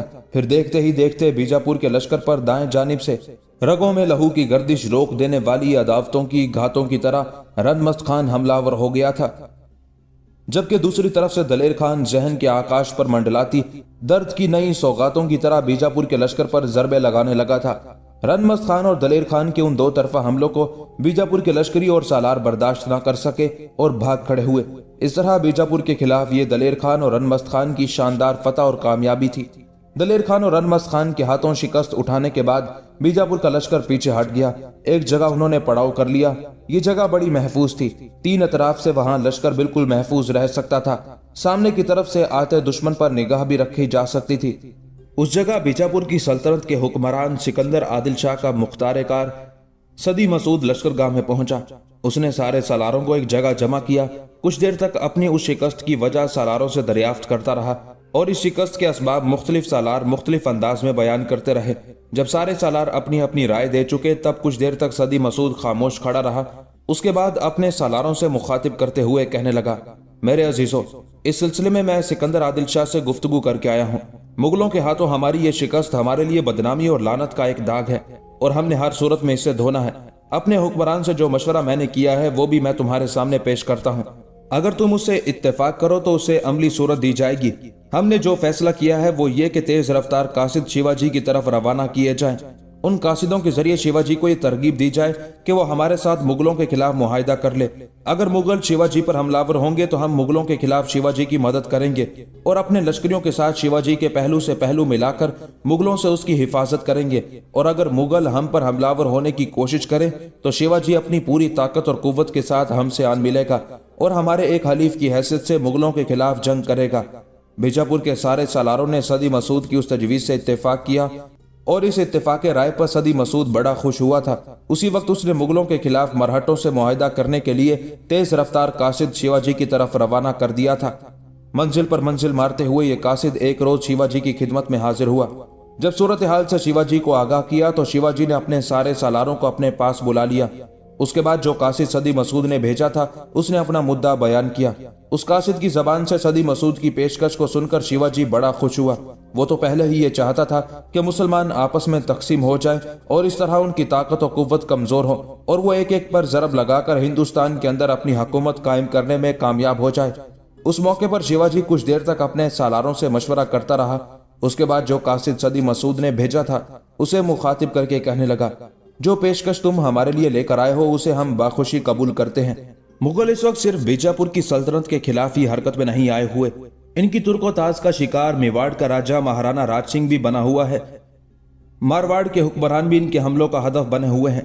वहां औरंगजेब आलमगीर का बेटा अकबर हरकत में आया हुआ है और दो खूनख्वार दरिंदों की तरह एतकाद खान और जय सिंह हम पर निगाहें जमाए हुए हैं। जो ही उन दोनों को मौका मिला हम पर चढ़ दौड़ेंगे। फिलहाल हम उन्हें ऐसा करने का मौका ही फराहम नहीं कर रहे। हम उस वक्त तक उनके खिलाफ नहीं उठेंगे जब तक हमें यकीन नहीं हो जाता कि हमारी ताकत और कुव्वत ऐसी हो गई है कि हम बैक वक्त एतकाद खान और जय सिंह को शिकस्त दे सकते हैं। बहरहाल तुम्हारे सदी मसूद ने जो पेशकश हमें की है उसे हम कबूल करते हैं। तुम चंद रोज तक हमारे यहाँ कयाम करो, सुस्ताओ और आराम करो। इसके बाद वापस जाकर अपने हुक्मरानों से कहना कि जो पेशकश उन्होंने हमसे की है वो हमारे और उनके दरमियान एक मुकद्दस अहदनामा होगा। आज के बाद जब कभी भी मुगल बीजापुर वालों पर हमलावर होने की कोशिश करेंगे तो हम अपने लश्कर को लेकर निकलेंगे और मुगलों पर हमलावर होते हुए बीजापुर वालों की मदद करेंगे। और जब कभी मुगल हमें अपना हदफ बनाएंगे तो फिर बीजापुर वालों पर भी यह फर्ज आयद हो जाएगा कि वो मुगलों के खिलाफ फौरन हमारी मदद के लिए निकलें। शिवाजी का यह जवाब सुनकर बीजापुर की सल्तनत का कासिद खुश हो गया था और शिवाजी के कहने पर उसने 2 दिन वहां कयाम किया। उसके बाद वह बीजापुर की तरफ रवाना हो गया था। अब एक अहदनामे के जरिए शिवाजी और बीजापुर की सल्तनत का मुगलों के खिलाफ इत्तेहाद हो गया था। राधिका और उसका भाई किशन सिंह दोनों अपने घोड़ों को सर पर दौड़ाते हुए एक रोज दरियाए गोदावरी के किनारे एक सराय में दाखिल हुए। सराय का मालिक गोपाल सिंह उस वक्त सराय के सहन में था और उसने राधिका और किशन सिंह दोनों को सराय में दाखिल होते देख लिया था और उन्हें देखते ही उसके चेहरे पर मुसरत और हैरत के मिले जुले जज्बात बिखर गए थे। अपने कुछ कारिंदों को उसने हुक्म दिया जो भागते हुए आगे बढ़े और उन्होंने राधिका और किशन सिंह से उनके घोड़ों की बागें ले ली। राधिका और किशन सिंह ने अपने घोड़ों से लटकती हुई खुरजीनें उतार ली। इतनी देर तक गोपाल सिंह आगे बढ़ा। पहले पुरजोश अंदाज में किशन सिंह से बगलगीर होकर मिला, फिर राधिका का गाल थपथपाया, उसके सर पर हाथ फेरा, फिर किसी कदर ताज्जुब से दोनों की तरफ देखते हुए कहने लगा, میرے अजीज बच्चों, तुम दोनों बहन भाई का यूं मेरी तरफ आना बगैर किसी वजह के नहीं है। देखो, पहले मेरे साथ आओ, फिर मैं तुम्हारे साथ तफसील के साथ गुफ्तगू करता हूँ। राधिका और किशन सिंह को गोपाल सराय में अपने जाती कमरे में ले गया। तीनों जब नशिस्तों पर बैठ गए तब गोपाल सिंह के पूछने पर किशन सिंह ने उसके पास आने की वजह तफसील के साथ कह दी थी। तफसील जानने के बाद गोपाल सिंह थोड़ी देर तक सोचों में डूबा रहा, फिर कहने लगा, शिवाजी के सालार संत को ऐसा नहीं करना चाहिए था।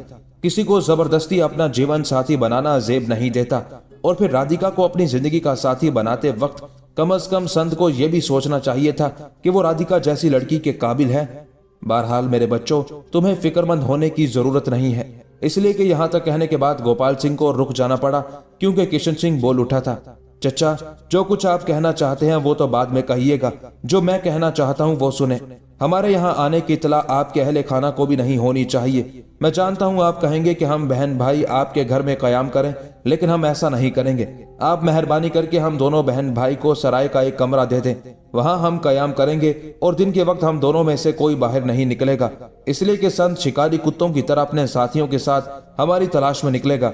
वो हर सूरत में मेरी बहन राधिका को हासिल करना चाहता है, और मैं हर सूरत में उन भेड़ियों से इसे बचाकर किसी महफूज जगह ले जाना चाहता हूँ। जिस वक्त संत ने हम दोनों बहन भाई को गिरफ्तार कर लिया था और उसके मुसल्लह जवान हमें खेमों की तरफ ले गए थे, उस वक्त संत के आदमियों की आपस की गुफ्तगू से मैंने अंदाजा लगा लिया था कि संत ने हमारे बाप और हमारी माँ दोनों को कत्ल करवा दिया था। अब संत से अपने माँ बाप का इंतकाम लेना मेरा और मेरी बहन की जिंदगी का मकसद है। यहाँ तक कहने के बाद किशन रुका, कुछ सोचा, फिर वो दोबारा कह रहा था, चचा, बात यह है कि आपके जिन दो कारिंदों ने हमारे घोड़ों की बागें पकड़कर हमारा इस्तकबाल किया और फिर घोड़ों को अस्तबल की तरफ ले गए, उन्हें खास तौर पर बता दीजिएगा कि वो मेरे और राधिका के यहाँ आने की इतला और खबर ना करें। अगर ऐसा हुआ तो संत यहाँ पहुंचेगा और हमें पकड़ने के बाद हम दोनों का जो हशर करेगा वो बड़ा इबरत खेज होगा। किशन सिंह जब खामोश हुआ तब गोपाल कुछ सोचते हुए कहने लगा, मेरे वो दोनों कारिंदे जो तुम दोनों के घोड़ों को अस्तबल की तरफ ले गए हैं, उनसे मुतालिक तुम फिक्रमंद ना हो। वो मेरे खास आदमी हैं, मैं उन्हें समझा दूंगा। वो किसी से भी तुम्हारी आमद का जिक्र नहीं करेंगे।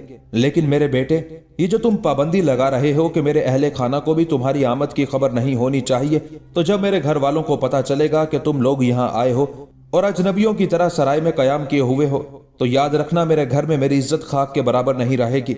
इस बार राधिका गोपाल सिंह को मुखातिब करके कहने लगी, चचा, जब आप अपने अहले खाना से हम दोनों की आमद का जिक्र ही नहीं करेंगे तो फिर किसी को क्या पता चलेगा। अगर हम आपके यहाँ कयाम करते हैं तो हमारी वजह से आपके अहले खाना भी मुसीबत का शिकार हो सकते हैं, और हम दोनों बहन भाई ऐसा हरगिज पसंद नहीं करेंगे। राधिका के उन अल्फाज से गोपाल सिंह किसी कदर मुतमईन हो गया था। उस मौके पर किशन सिंह ने फिर उसे मुखातिब किया, चचा, इसके अलावा भी मेरी आपसे एक गुजारिश है। हम सराय में ज्यादा अरसा कयाम नहीं कर सकते, इसलिए कि एक न एक दिन शिवाजी या उसके सालार संत को खबर हो जाएगी कि हमने यहाँ कयाम किया हुआ है, और उन्हें खबर हो गई तो फिर हमारी बदबख्ती का दौर शुरू हो जाएगा। मैं चाहता हूँ कि यहाँ कयाम के दौरान हम ये सोचें, ये फैसला करें कि शिवाजी और मरहटों की कुव्वत के खिलाफ हम कहाँ पनाह लें, तो हम दोनों बहन भाई महफूज रह सकते हैं। और फिर वो कौन सी कुव्वत है जिससे हम मदद की दरख्वास्त करें और संत से अपना इंतकाम ले सके। किशन सिंह जब खामोश हुआ तब कुछ सोचते हुए गोपाल कहने लगा, मेरे बच्चों, इस सिलसिले में मैं कुछ नहीं कहूंगा। अगर कहूंगा तो तुम शायद ये तासुर लो कि मैं नहीं चाहता कि तुम ज्यादा अरसे मेरी सराय में कयाम करो। लिहाजा मैं तो ये चाहूंगा जब तक तुम्हारे हालात ठीक नहीं होते यहाँ मेरी सराय में कयाम करो। इस पर राधिका ने एहतजाजी अंदाज में गोपाल सिंह की तरफ देखा और कहने लगी, चचा, ऐसी कोई बात नहीं है। हम आपकी सराय में ज्यादा दिन ना कयाम करेंगे ना कर सकते हैं, इसलिए कि अगर हम ज्यादा दिन यहाँ कयाम करेंगे तो हमारे साथ मरहटे आपको भी अपना हदफ बनाएंगे, और हम किसी भी सूरत ऐसा पसंद नहीं करेंगे। आपका तजर्बा हमसे ज्यादा है, इर्द गिर्द के हालात पर भी सराय के मालिक की हैसियत से निगाह रखते हैं। आप सिर्फ हमें यह इशारा दे दें कि इन इलाकों में ऐसी कौन सी कुव्वत है जिससे हम मदद की दरख्वास्त करें और वो हमारी मदद पर आमादा हो जाए और मरहटों से टकराने की हिम्मत भी कर ले। राधिका के उन अल्फाज के जवाब में गोपाल सिंह चंद लम्हे खामोश रहकर सोचता रहा, फिर खुशकुन आवाज में कहने लगा, राधिका मेरी बेटी, इस वक्त मेरे जहन में एक ऐसी शख्सियत का नाम आता है जो तुम दोनों बहन भाई की बेहतरीन पनाहगाह साबित हो सकता है, और वो ऐसा शख्स है कि मरहटों की पूरी ताकत और कुव्वत के सामने छाती तान कर खड़ा हो सकता है। न सिर्फ तुम्हारी हिफाजत कर सकता है, बल्कि अगर तुम सही मानों में उसके सामने अपनी अर्ज़े दाश्त पेश करो और उसे ताउन करो तो वो संत से तुम्हारा इंतकाम भी ले सकता है। गोपाल सिंह के उन अल्फाज पर राधिका और उसके भाई किशन सिंह दोनों की आंखों में उम्मीद की रोशनी चमक उठी। फिर बड़ी बेचैनी और बेताबी का इजहार करते हुए राधिका ने पूछ लिया, अच्छा, वो कौन सी कुव्वत है, वो कौन सा शख्स है जिसकी तरफ आपका इशारा है? आप उसका नाम तो लें। वो कौन है, कैसा है, कहाँ उसका कयाम है, उसके पास क्या कुव्वत है, उसके जाती औसाफ क्या है? राधिका के उन अल्फाज के जवाब में गोपाल सिंह के चेहरे पर तबस्सुम नमूदार हुआ। वो दोबारा कह रहा था, जिस शख्स का मैं जिक्र कर रहा हूं वो अपनी जात में सुकरो मस्ती पर आया हुआ मौत का रक्स करता अंधियाओ है। अपनी जुर्रतमंदी में वो सदाओं के आसार तोड़ देने वाला तिलिस्मी ताबकारी का फितना है। अपनी दलेरी में वो सरकशो बेजंजीर कज़ा की दवाम शोरिश की मानिद है। जब वो अपने दुश्मनों के खिलाफ हरकत में आता है तो आफाक तंग कर देने वाली गर्दिशे रितल गराह, तकदीर को मात दे देने वाले वलवलों के एतराज की सूरत इख्तियार कर लेता है। जहां तक मैं उससे मुतालिक जानता हूं, कहा जाता है कि वो अपनी खाक में शहामत व दलेरी, अपनी जात में शुजात व जुरतमंदी, अपनी सरिश्त में फतह मंदी का इरफान वजदान, अपनी फितरत में सयाल आंधियों सुर्ख तूफानों की मानिद है। अपनी ताकत में वो जमाने की दूरियों को समेटती बेरोक यलगार, और अपनी कुव्वत में वो खून और अश्कों के बगोले खड़े करता दर्दो कर्ब का एक बाब है। गोपाल सिंह की उस गुफ्तगू ने राधिका और किशन सिंह दोनों बहन भाई के इश्तियाक और जज्बों में एक अजीब सा जोश और वलवला पैदा कर दिया था। फिर बड़ी बेचैनी और बेताबी का इजहार करते हुए राधिका कहने लगी, चचा, ये आप क्या कह रहे हैं? ये चीदा चीदा अल्फाज इस्तेमाल करके क्या आप ये बताना चाहते हैं कि जो शख्स आपकी निगाहों में है वो कोई देवता है, कोई बयाबानी गौल का नुमाइंदा है, या फितरत के अनासिर का कोई ऐसा फर्द है जो सिर्फ हावी होना जानता है? आप उसकी तारीफ ऐसे कर रहे हैं जैसे वो कोई इंसान नहीं देवता हो। गोपाल सिंह के चेहरे पर तबस्सुम नमूदार हुआ, कहने लगा, बेटी, तेरा अंदाजा दुरुस्त है। हकीकत में वो देवता ही है। जिधर रुख करता है अपने मद्दे मुकाबिल की झोली में शिकस्त और जिल्लत डालता चला जाता है, अपने दामन में कामयाबियां और फतह मंदियां भरता चला जाता है। राधिका ने इस बार गोपाल सिंह का बाजू पकड़ लिया और उसे जोर से झंझोड़ते हुए कहने लगी, चचा, आप हम दोनों बहन भाई को ज्यादा ही इश्तियाक में डाल रहे हैं। आप उसका नाम तो कहें। वो कौन है, कहाँ रहता है, किस हुकूमत, किस रियासत, किस कुव्वत से उसका ताल्लुक है? राधिका को रुक जाना पड़ा, इसलिए कि उसकी बात काटते हुए गोपाल सिंह बोल उठा था, जिस देवता का मैं जिक्र कर रहा हूं उसका नाम ओगर खान है, और वो हिंदुस्तान के शहनशाह औरंगजेब आलमगीर के बेहतरीन सालारों में से एक है। इससे पहले वो शुमाल की मुहिमों में मसरूफ रहा है। इन इलाकों की तरफ पहले कभी नहीं आया। शुमाल में उसने औरंगजेब आलमगीर के लिए ऐसी मुहिमों को सर किया जो नाकाबिले तस्कीर ख्याल की जाती थी। अपने ऐसे ऐसे दुश्मनों को अपने सामने जेर किया जिन्हें जेर करना किसी के बस का रोग ही ना था। अब वो दक्कन की तरफ आया हुआ है और इस वक्त वो मेवाड़ के महाराणा राज सिंह के खिलाफ हरकत में है। गोपाल सिंह यहां तक कहने के बाद रुका, कुछ सोचा, फिर अपनी बात को आगे बढ़ाते हुए वो कह रहा था, राधिका मेरी बेटी, जो कुछ मैंने सराय में आने जाने वाले लोगों से सुना है उसके मुताबिक ये ओगर खान पहले मेवाड़ के राजा महाराणा राज सिंह को अपने सामने जेर करेगा, उसे औरंगजेब आलमगीर का मती और फर्मा बरदार बनाएगा। ऐसा करने के बाद बताने वालों ने मुझे बताया है कि शायद वो अपने हिस्से के लश्कर के साथ अपने एक दूसरे सालार एतकाद खान से जा मिलेगा। एतकाद खान अभी सरहदों पर पड़ाव किए हुए मरहटों पर निगाह रखे हुए हैं। जो ही ओगर खान अपने लश्कर के हिस्से के साथ एतकाद खान से आन मिलेगा तो सुना है ये दोनों सालार फिर मिलकर मरहटों के खिलाफ हरकत में आएंगे।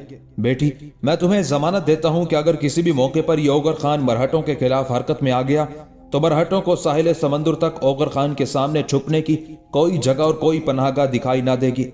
बेटी, इस बिना पर मैं तुम दोनों से ये कहूंगा कि फिलहाल मेरी सराय में कयाम रखो। इन दिनों वैसे भी तुम दोनों बहन भाई का सराय से बाहर निकलकर कहीं जाना तुम्हारे लिए खतरनाक साबित हो सकता है, इसलिए कि मरहटों ने तुम दोनों बहन भाई को पकड़ने के लिए चारों तरफ अपने मुखबिर, अपने जासूस फैला रखे होंगे। लिहाजा जो ही तुम बाहर निकले तुम्हारी यहाँ मौजूदगी की इतला कर दी जाएगी। इसके बाद मरहटे तुम्हें कहीं जाने नहीं देंगे। मेरे बच्चों, ये सराय है, यहाँ भांत भांत के आदमी आते हैं। चारों तरफ की खबरें यहाँ हर रोज पहुंचती हैं। जब हमें पता चलेगा कि ओगर खान महाराणा राज सिंह की मुहिम को सर करने के बाद एतकाद खान की तरफ आ गया है तो तुम दोनों बहन भाई भी यहाँ से निकलकर ओगर खान की तरफ चले जाना। जो कुछ मैंने उससे मुतालिक सुन रखा है उसको अगर मैं सामने रखकर कहूं तो मैं यकीन से कह सकता हूं कि वो ना सिर्फ तुम दोनों बहन भाई को अपने यहाँ पनाह देने पर रजामंद हो जाएगा बल्कि तुम्हारे कहने पर वो संत से तुम्हारा इंतकाम भी लेगा। अब बोलो तुम दोनों बहन भाई क्या कहते हो? गोपाल सिंह जब खामोश हुआ तो दोनों बहन भाई कुछ देर खामोश रहकर सोचते रहे। फिर किशन सिंह ने उसे मुखातिब किया, चचा, तुमने निशानदही तो बड़े अच्छे शख्स की है। जो सिफात तुमने उसकी बयान की है अगर वो वाकई उन सिफात पर पूरा उतरता है तो मुझे उम्मीद है कि वो ना सिर्फ हमारी बेहतरीन पनाहगाह साबित होगा बल्कि संत के मुकाबले में हमारी मदद भी करेगा। اب آپ یہ بتائیں کہ کیا آپ جانتے ہیں کہ وہ کون ہے؟ جواب میں گوپال سنگھ مسکرایا اور کہنے لگا، وہ ذات کا ترک ہے، جب وہ اپنے دشمنوں کے مقابل آتا ہے تو مد مقابل کو شکست دیے اور اپنے سامنے رگیدے بغیر لوٹنے کا نام نہیں لیتا۔ اس بار گوپال سنگھ کی بجائے اس کی بہن رادھیکا بول اٹھی، محترم گوپال سنگھ، جو باتیں آپ نے کہی ہیں وہ میرے دل میں اتر چکی ہے۔ آپ کی تجویز کے مطابق ہم دونوں بہن بھائی کچھ دن آپ کی سرائے میں قیام کریں گے، اور جب ہمیں اطلاع ملے گی کہ اوغر خان مہاراणہ راج سنگھ کی مہم سے فارغ ہونے کے بعد دوسرے سالار اعتقاد خان کی طرف آیا ہے تو ہم بھی کسی مناسب موقع پر نکل کر اوغر خان کی طرف روانہ ہو جائیں گے۔ رادھیکا کے ان الفاظ سے گوپال سنگھ بھی خوش ہو گیا تھا، پھر اپنی جگہ پر اٹھا اور ان دونوں بہن بھائی کو مخاطب کر کے کہنے لگا، میں جانتا ہوں تم دونوں بہن بھائی خاصا سفر کر کے آئے ہو، تھکے ہوئے بھی ہو، بھوک بھی محسوس کر رہے ہو۔ میرے ساتھ آؤ، پہلے میں تم دونوں کو تمہارا کمرہ دکھاتا ہوں، ساتھ ہی وہیں تمہارے کھانے کا اہتمام بھی کراتا ہوں۔ گوپال سنگھ کے کہنے پر رادھیکا اور کشن سنگھ دونوں بہن بھائی اٹھ کھڑے ہوئے تھے۔ پھر گوپال سنگھ انہیں اپنی سرائے کے اوپر والے حصے میں ایک علیحدہ اور کونے والے کمرے کی طرف لے جا رہا تھا۔ اوغر خان نے اب ان کوہستانی سلسلوں پر رات کے وقت کڑی نگاہ رکھنی شروع کر دی تھی جن کے اندر مہاراणہ راج سنگھ نے اپنا مسکن بنا رکھا تھا، جہاں سے نکل کر وہ مسلمانوں کے خلاف گوریلا جنگ کی ابتدا کرتا تھا یا رات کے وقت شب خون مارنے کی کوشش کرتا تھا۔ اب اوغر خان خود اپنے حصے کے لشکر کے ساتھ کوہستانی سلسلے کے اطراف میں سرگرداں رہتا تھا۔ وہاں اس نے طلایہ گر اور مخبر بھی پھیلا رکھے تھے جو لمحے لمحے کی خبریں اس تک پہنچاتے تھے۔ ایک روز جب کہ رات قہر آلود سمندر کی طرح گہری ہو رہی تھی، نیند کی سحر آفنی قوت نے ہر چیز پر غنودگی طاری کر رکھی تھی، اندھیرے جھوم کر اٹھتے صحاب کی طرح چاروں طرف پھیل بکھر چکے تھے۔ ایسے میں کوہستانی سلسلے کے ایک حصے میں اوغر خان اپنے لشکر کے ساتھ قیام کیے ہوئے تھا کہ اس کے کچھ مخبر اپنے گھوڑوں کو سر پر دوڑاتے ہوئے اس کے لشکر میں داخل ہوئے، سیدھے اوغر خان کے پاس گئے۔ رات کے وقت اپنے ان مخبروں کو اس طرح آتے دیکھ کر اوغر خان سمجھ گیا تھا کہ اس کے لیے کوئی انتہائی اہم خبر لائے ہوں گے، لہٰذا چوں ہی وہ مخبر اس کے قریب گئے، اوغر خان نے فوراً انہیں مخاطب کیا، عزیز بھائیوں، رات کے اس وقت تمہارا اس طرح لشکر میں داخل ہونا کسی وجہ کے بغیر نہیں ہے، کیا تم میرے لیے کوئی اچھی خبر لے کر آئے ہو؟ آنے والوں میں سے ایک خوشی کا اظہار کرتے ہوئے اوغر خان کو مخاطب کر کے کہنے لگا، امیر، آپ کا کہنا درست ہے، ہم اچھی ہی خبر لے کر آئے ہیں۔ یہاں سے لگ بھگ ایک فرسنگ آگے ایک درہ ہے، اس درے سے بھی ایک میل آگے ایک خاصا بڑا قافلہ حرکت میں ہے۔ یہ قافلہ راجہ جے سنگھ کے لیے رسد کا سامان لے کر آ رہا ہے، اور جو درہ یہاں سے 3 فرسنگ کے فاصلے پر ہے وہ قافلہ اس درے میں داخل ہوگا اور سیدھا کوہستانی سلسلے کے اندر مہاراणہ راج سنگھ کے مسکن کی طرف جائے گا۔ یہ خبر سن کر اوغر خان بے حد خوش ہوا، سارے مخبروں کو باری باری اپنے ساتھ لپٹا کر انہیں شاباش دی، اس موقع پر انہیں انعام و اکرام سے بھی نوازا۔ اس کے بعد انہیں مخاطب کر کے کہنے لگا، میرا لشکر اس وقت کوچ کے لیے بالکل تیار ہے، اب اس درے تک میری رہنمائی کرو تاکہ میں مہاراणہ راج سنگھ پر ثابت کر سکوں کہ کوہستانی سلسلے کے اندر اپنا مسکن بنا کر ہمارے خلاف شب خون مارنا یا ہمارے ساتھ گوریلا جنگ کی ابتدا کرنا اتنا آسان نہیں جتنا اس نے سمجھ رکھا ہے۔ یہاں تک کہنے کے بعد اوغر خان جب رکا تب دوسرا مخبر بول اٹھا، امیر، اس قافلے کی خبر کوہستانی سلسلے کے اندر مہاراणہ راج سنگھ کو ہو چکی ہے، لہٰذا وہ بڑی بے چینی سے سامان چلدے اس قافلے کی آمد کا منتظر ہے۔ اس موقع پر اوغر خان کے لبوں پر ہلکی سی مسکراہٹ نمودار ہوئی، کہنے لگا، اب مہاراणہ راج سنگھ کو سامان چلدے اس قافلے کا نہیں بلکہ میرا انتظار کرنا پڑے گا، اب تم اس درے تک میری رہنمائی کرو۔ اس کے ساتھ ہی اوغر خان اپنے لشکر کے ساتھ حرکت میں آیا اور ان مخبروں کی رہنمائی میں رات کی گہری تاریکی میں بڑی تیزی کے ساتھ وہ اس درے کا رخ کر رہا تھا۔ اوغر خان جب اپنے لشکر کے ساتھ اس درے کے نزدیک پہنچا، اس وقت تک مہاراणہ راج سنگھ کے لیے رسد لانے والا قافلہ بھی وہاں پہنچ گیا تھا۔ اوغر خان آن کی آن میں ان پر حملہ آور ہوا، ان میں سے کسی کو بھی بچ کر بھاگنے کا موقع نہ دیا، سب کا خاتمہ کر دیا۔ جس قدر وہ سامان لے جا رہے تھے اس پر اس نے قبضہ کر لیا۔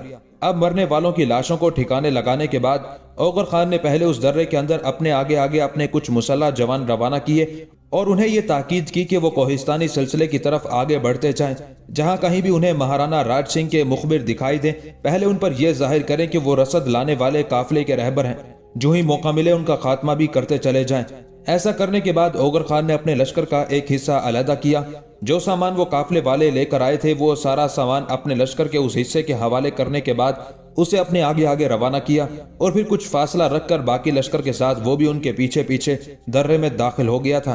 اس طرح رات کے وقت کوہستانی سلسلے کے اندر مہاراणہ راج سنگھ کے لیے موت اور قضا داخل ہو گئی تھی۔ ساتھ ہی ان حالات کی اطلاع اوغر خان نے قاصد کے ذریعے اعظم شاہ کو بھی کر دی تھی۔ اوغر خان کے وہ لشکری جو رسد کا سامان لے جا رہے تھے جب وہ اس جگہ پہنچے جہاں مہاراణہ راج سنگھ کا مسکن تھا تو مہاراణہ اور اس کے لشکری بے حد خوش ہوئے۔ کہ ان کے لیے ضروریات کا سارا سامان باحفاظت پہنچ گیا ہے، لیکن مہارانا راج سنگھ اور اس کے لشکری ابھی اسی تاثر میں تھے کہ ان کے قریب ہی جسموں کو ریزہ ریزہ اور روحوں کو لخت لخت زوال اور فنا طاری کر دینے والے انداز میں تکبیریں بلند ہوئی تھی۔ تکبیروں کی یہ آوازیں سن کر مہارانا راج سنگھ اور اس کے لشکریوں کے پاؤں تلے سے زمین نکل گئی تھی۔ اس کے ساتھ ہی ان کے قریب اوغر خان نمودار ہوا۔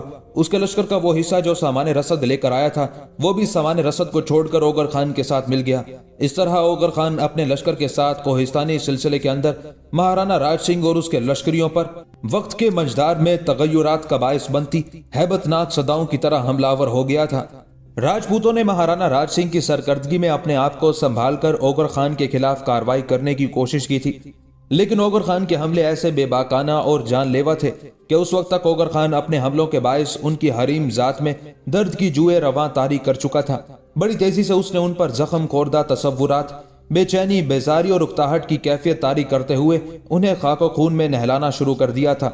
اپنے مسکن کے اندر مہارانا راج سنگھ نے بار بار کوشش کی کہ اپنے لشکر کو سنبھال کر حملہ آوروں کے خلاف جوابی کارروائی کرے، لیکن اس کی کوئی پیش نہیں جا رہی تھی، اس کا کوئی جتن کامیاب نہیں ہو رہا تھا، اس لیے کہ اوغر خان فطرت کے جلال، ستم کی آندھیوں، غموں کی بارش اور گونجتی اعتبار کی برق کی طرح جس سمت بھی حملہ آور ہوتا اس طرف اپنے پیچھے لاشوں کے انبار لگاتا چلا گیا تھا۔ اب رات کی گہری تاریکی میں اوغر خان کے اس طرح حملہ آور ہونے کے باعث مہارانا راج سنگھ کے لشکر کی حالت زیست کی بے ثباتی کے قصوں، مرگ کی راتوں کے نوحوں، نفرت کی آندھیوں میں کراہتی روحوں اور بجھتے دیوں سے بھی زیادہ ابتر ہونا شروع ہو گئی تھی۔ اس دوران جب راجپوتوں کو یہ خبر ہوئی کہ ان پر حملہ آور ہونے والا اورنگزیب عالمگیر کا بے مثال سالار اوغر خان ہے، تب ایک زبان سے دوسری زبان، ایک کان سے دوسرے کان تک اوغر خان کا نام پہنچتا چلا گیا، اور جس نے بھی اوغر خان کا نام سنا اس پر وحشت اور خوف طاری ہونا شروع ہو گیا تھا۔ یہاں تک کہ اس کوہستانی سلسلے میں اوغر خان نے راجپوتوں کے لشکر کی اکثریت کو موت کے گھاٹ اتار دیا۔ خود مہارانا راج سنگھ بھی اس ٹکراؤ کے نتیجے میں زخمی ہوا اور پھر فوت ہو گیا۔ تاہم مہارانا راج سنگھ کا بیٹا جے سنگھ بچے کچے لشکریوں کو لے کر کوہستانی سلسلے کے اندر روپوش ہو گیا تھا۔ جے سنگھ جانتا تھا کہ وہ اگر انہی کوہستانی سلسلوں کے اندر رہا تو اوغر خان اس کا تعاقب کرتے ہوئے اسے ختم کیے بغیر نہیں رہے گا، لہٰذا اپنے بچے کچے لشکر کو لے کر وہ میواڑ سے مارواڑ کی طرف بھاگ گیا تھا۔ اوغر خان کے ہاتھوں راجپوتوں کی یہ انتہا درجے کی بدترین شکست تھی۔ کثیر تعداد میں راجپوت اوغر خان کے ہاتھوں مارے گئے، باقی مہارانا راج سنگھ کے بیٹے جے سنگھ کی سرکردگی میں مارواڑ کی طرف بھاگ گئے تھے اور اپنے پیچھے ضروریات زندگی کے علاوہ ہتھیاروں کے ڈھیر چھوڑ گئے تھے۔ اوغر خان نے دشمن کو بدترین شکست دینے کے بعد وہاں نہ پڑاؤ کیا نہ وہاں اس نے قیام کرنے کی کوشش کی۔ دشمن کے پڑاؤ کی ہر چیز کو سمیٹتا ہوا وہ کوہستانی سلسلے سے نکلا اور اپنے پڑاؤ کی طرف چلا گیا تھا۔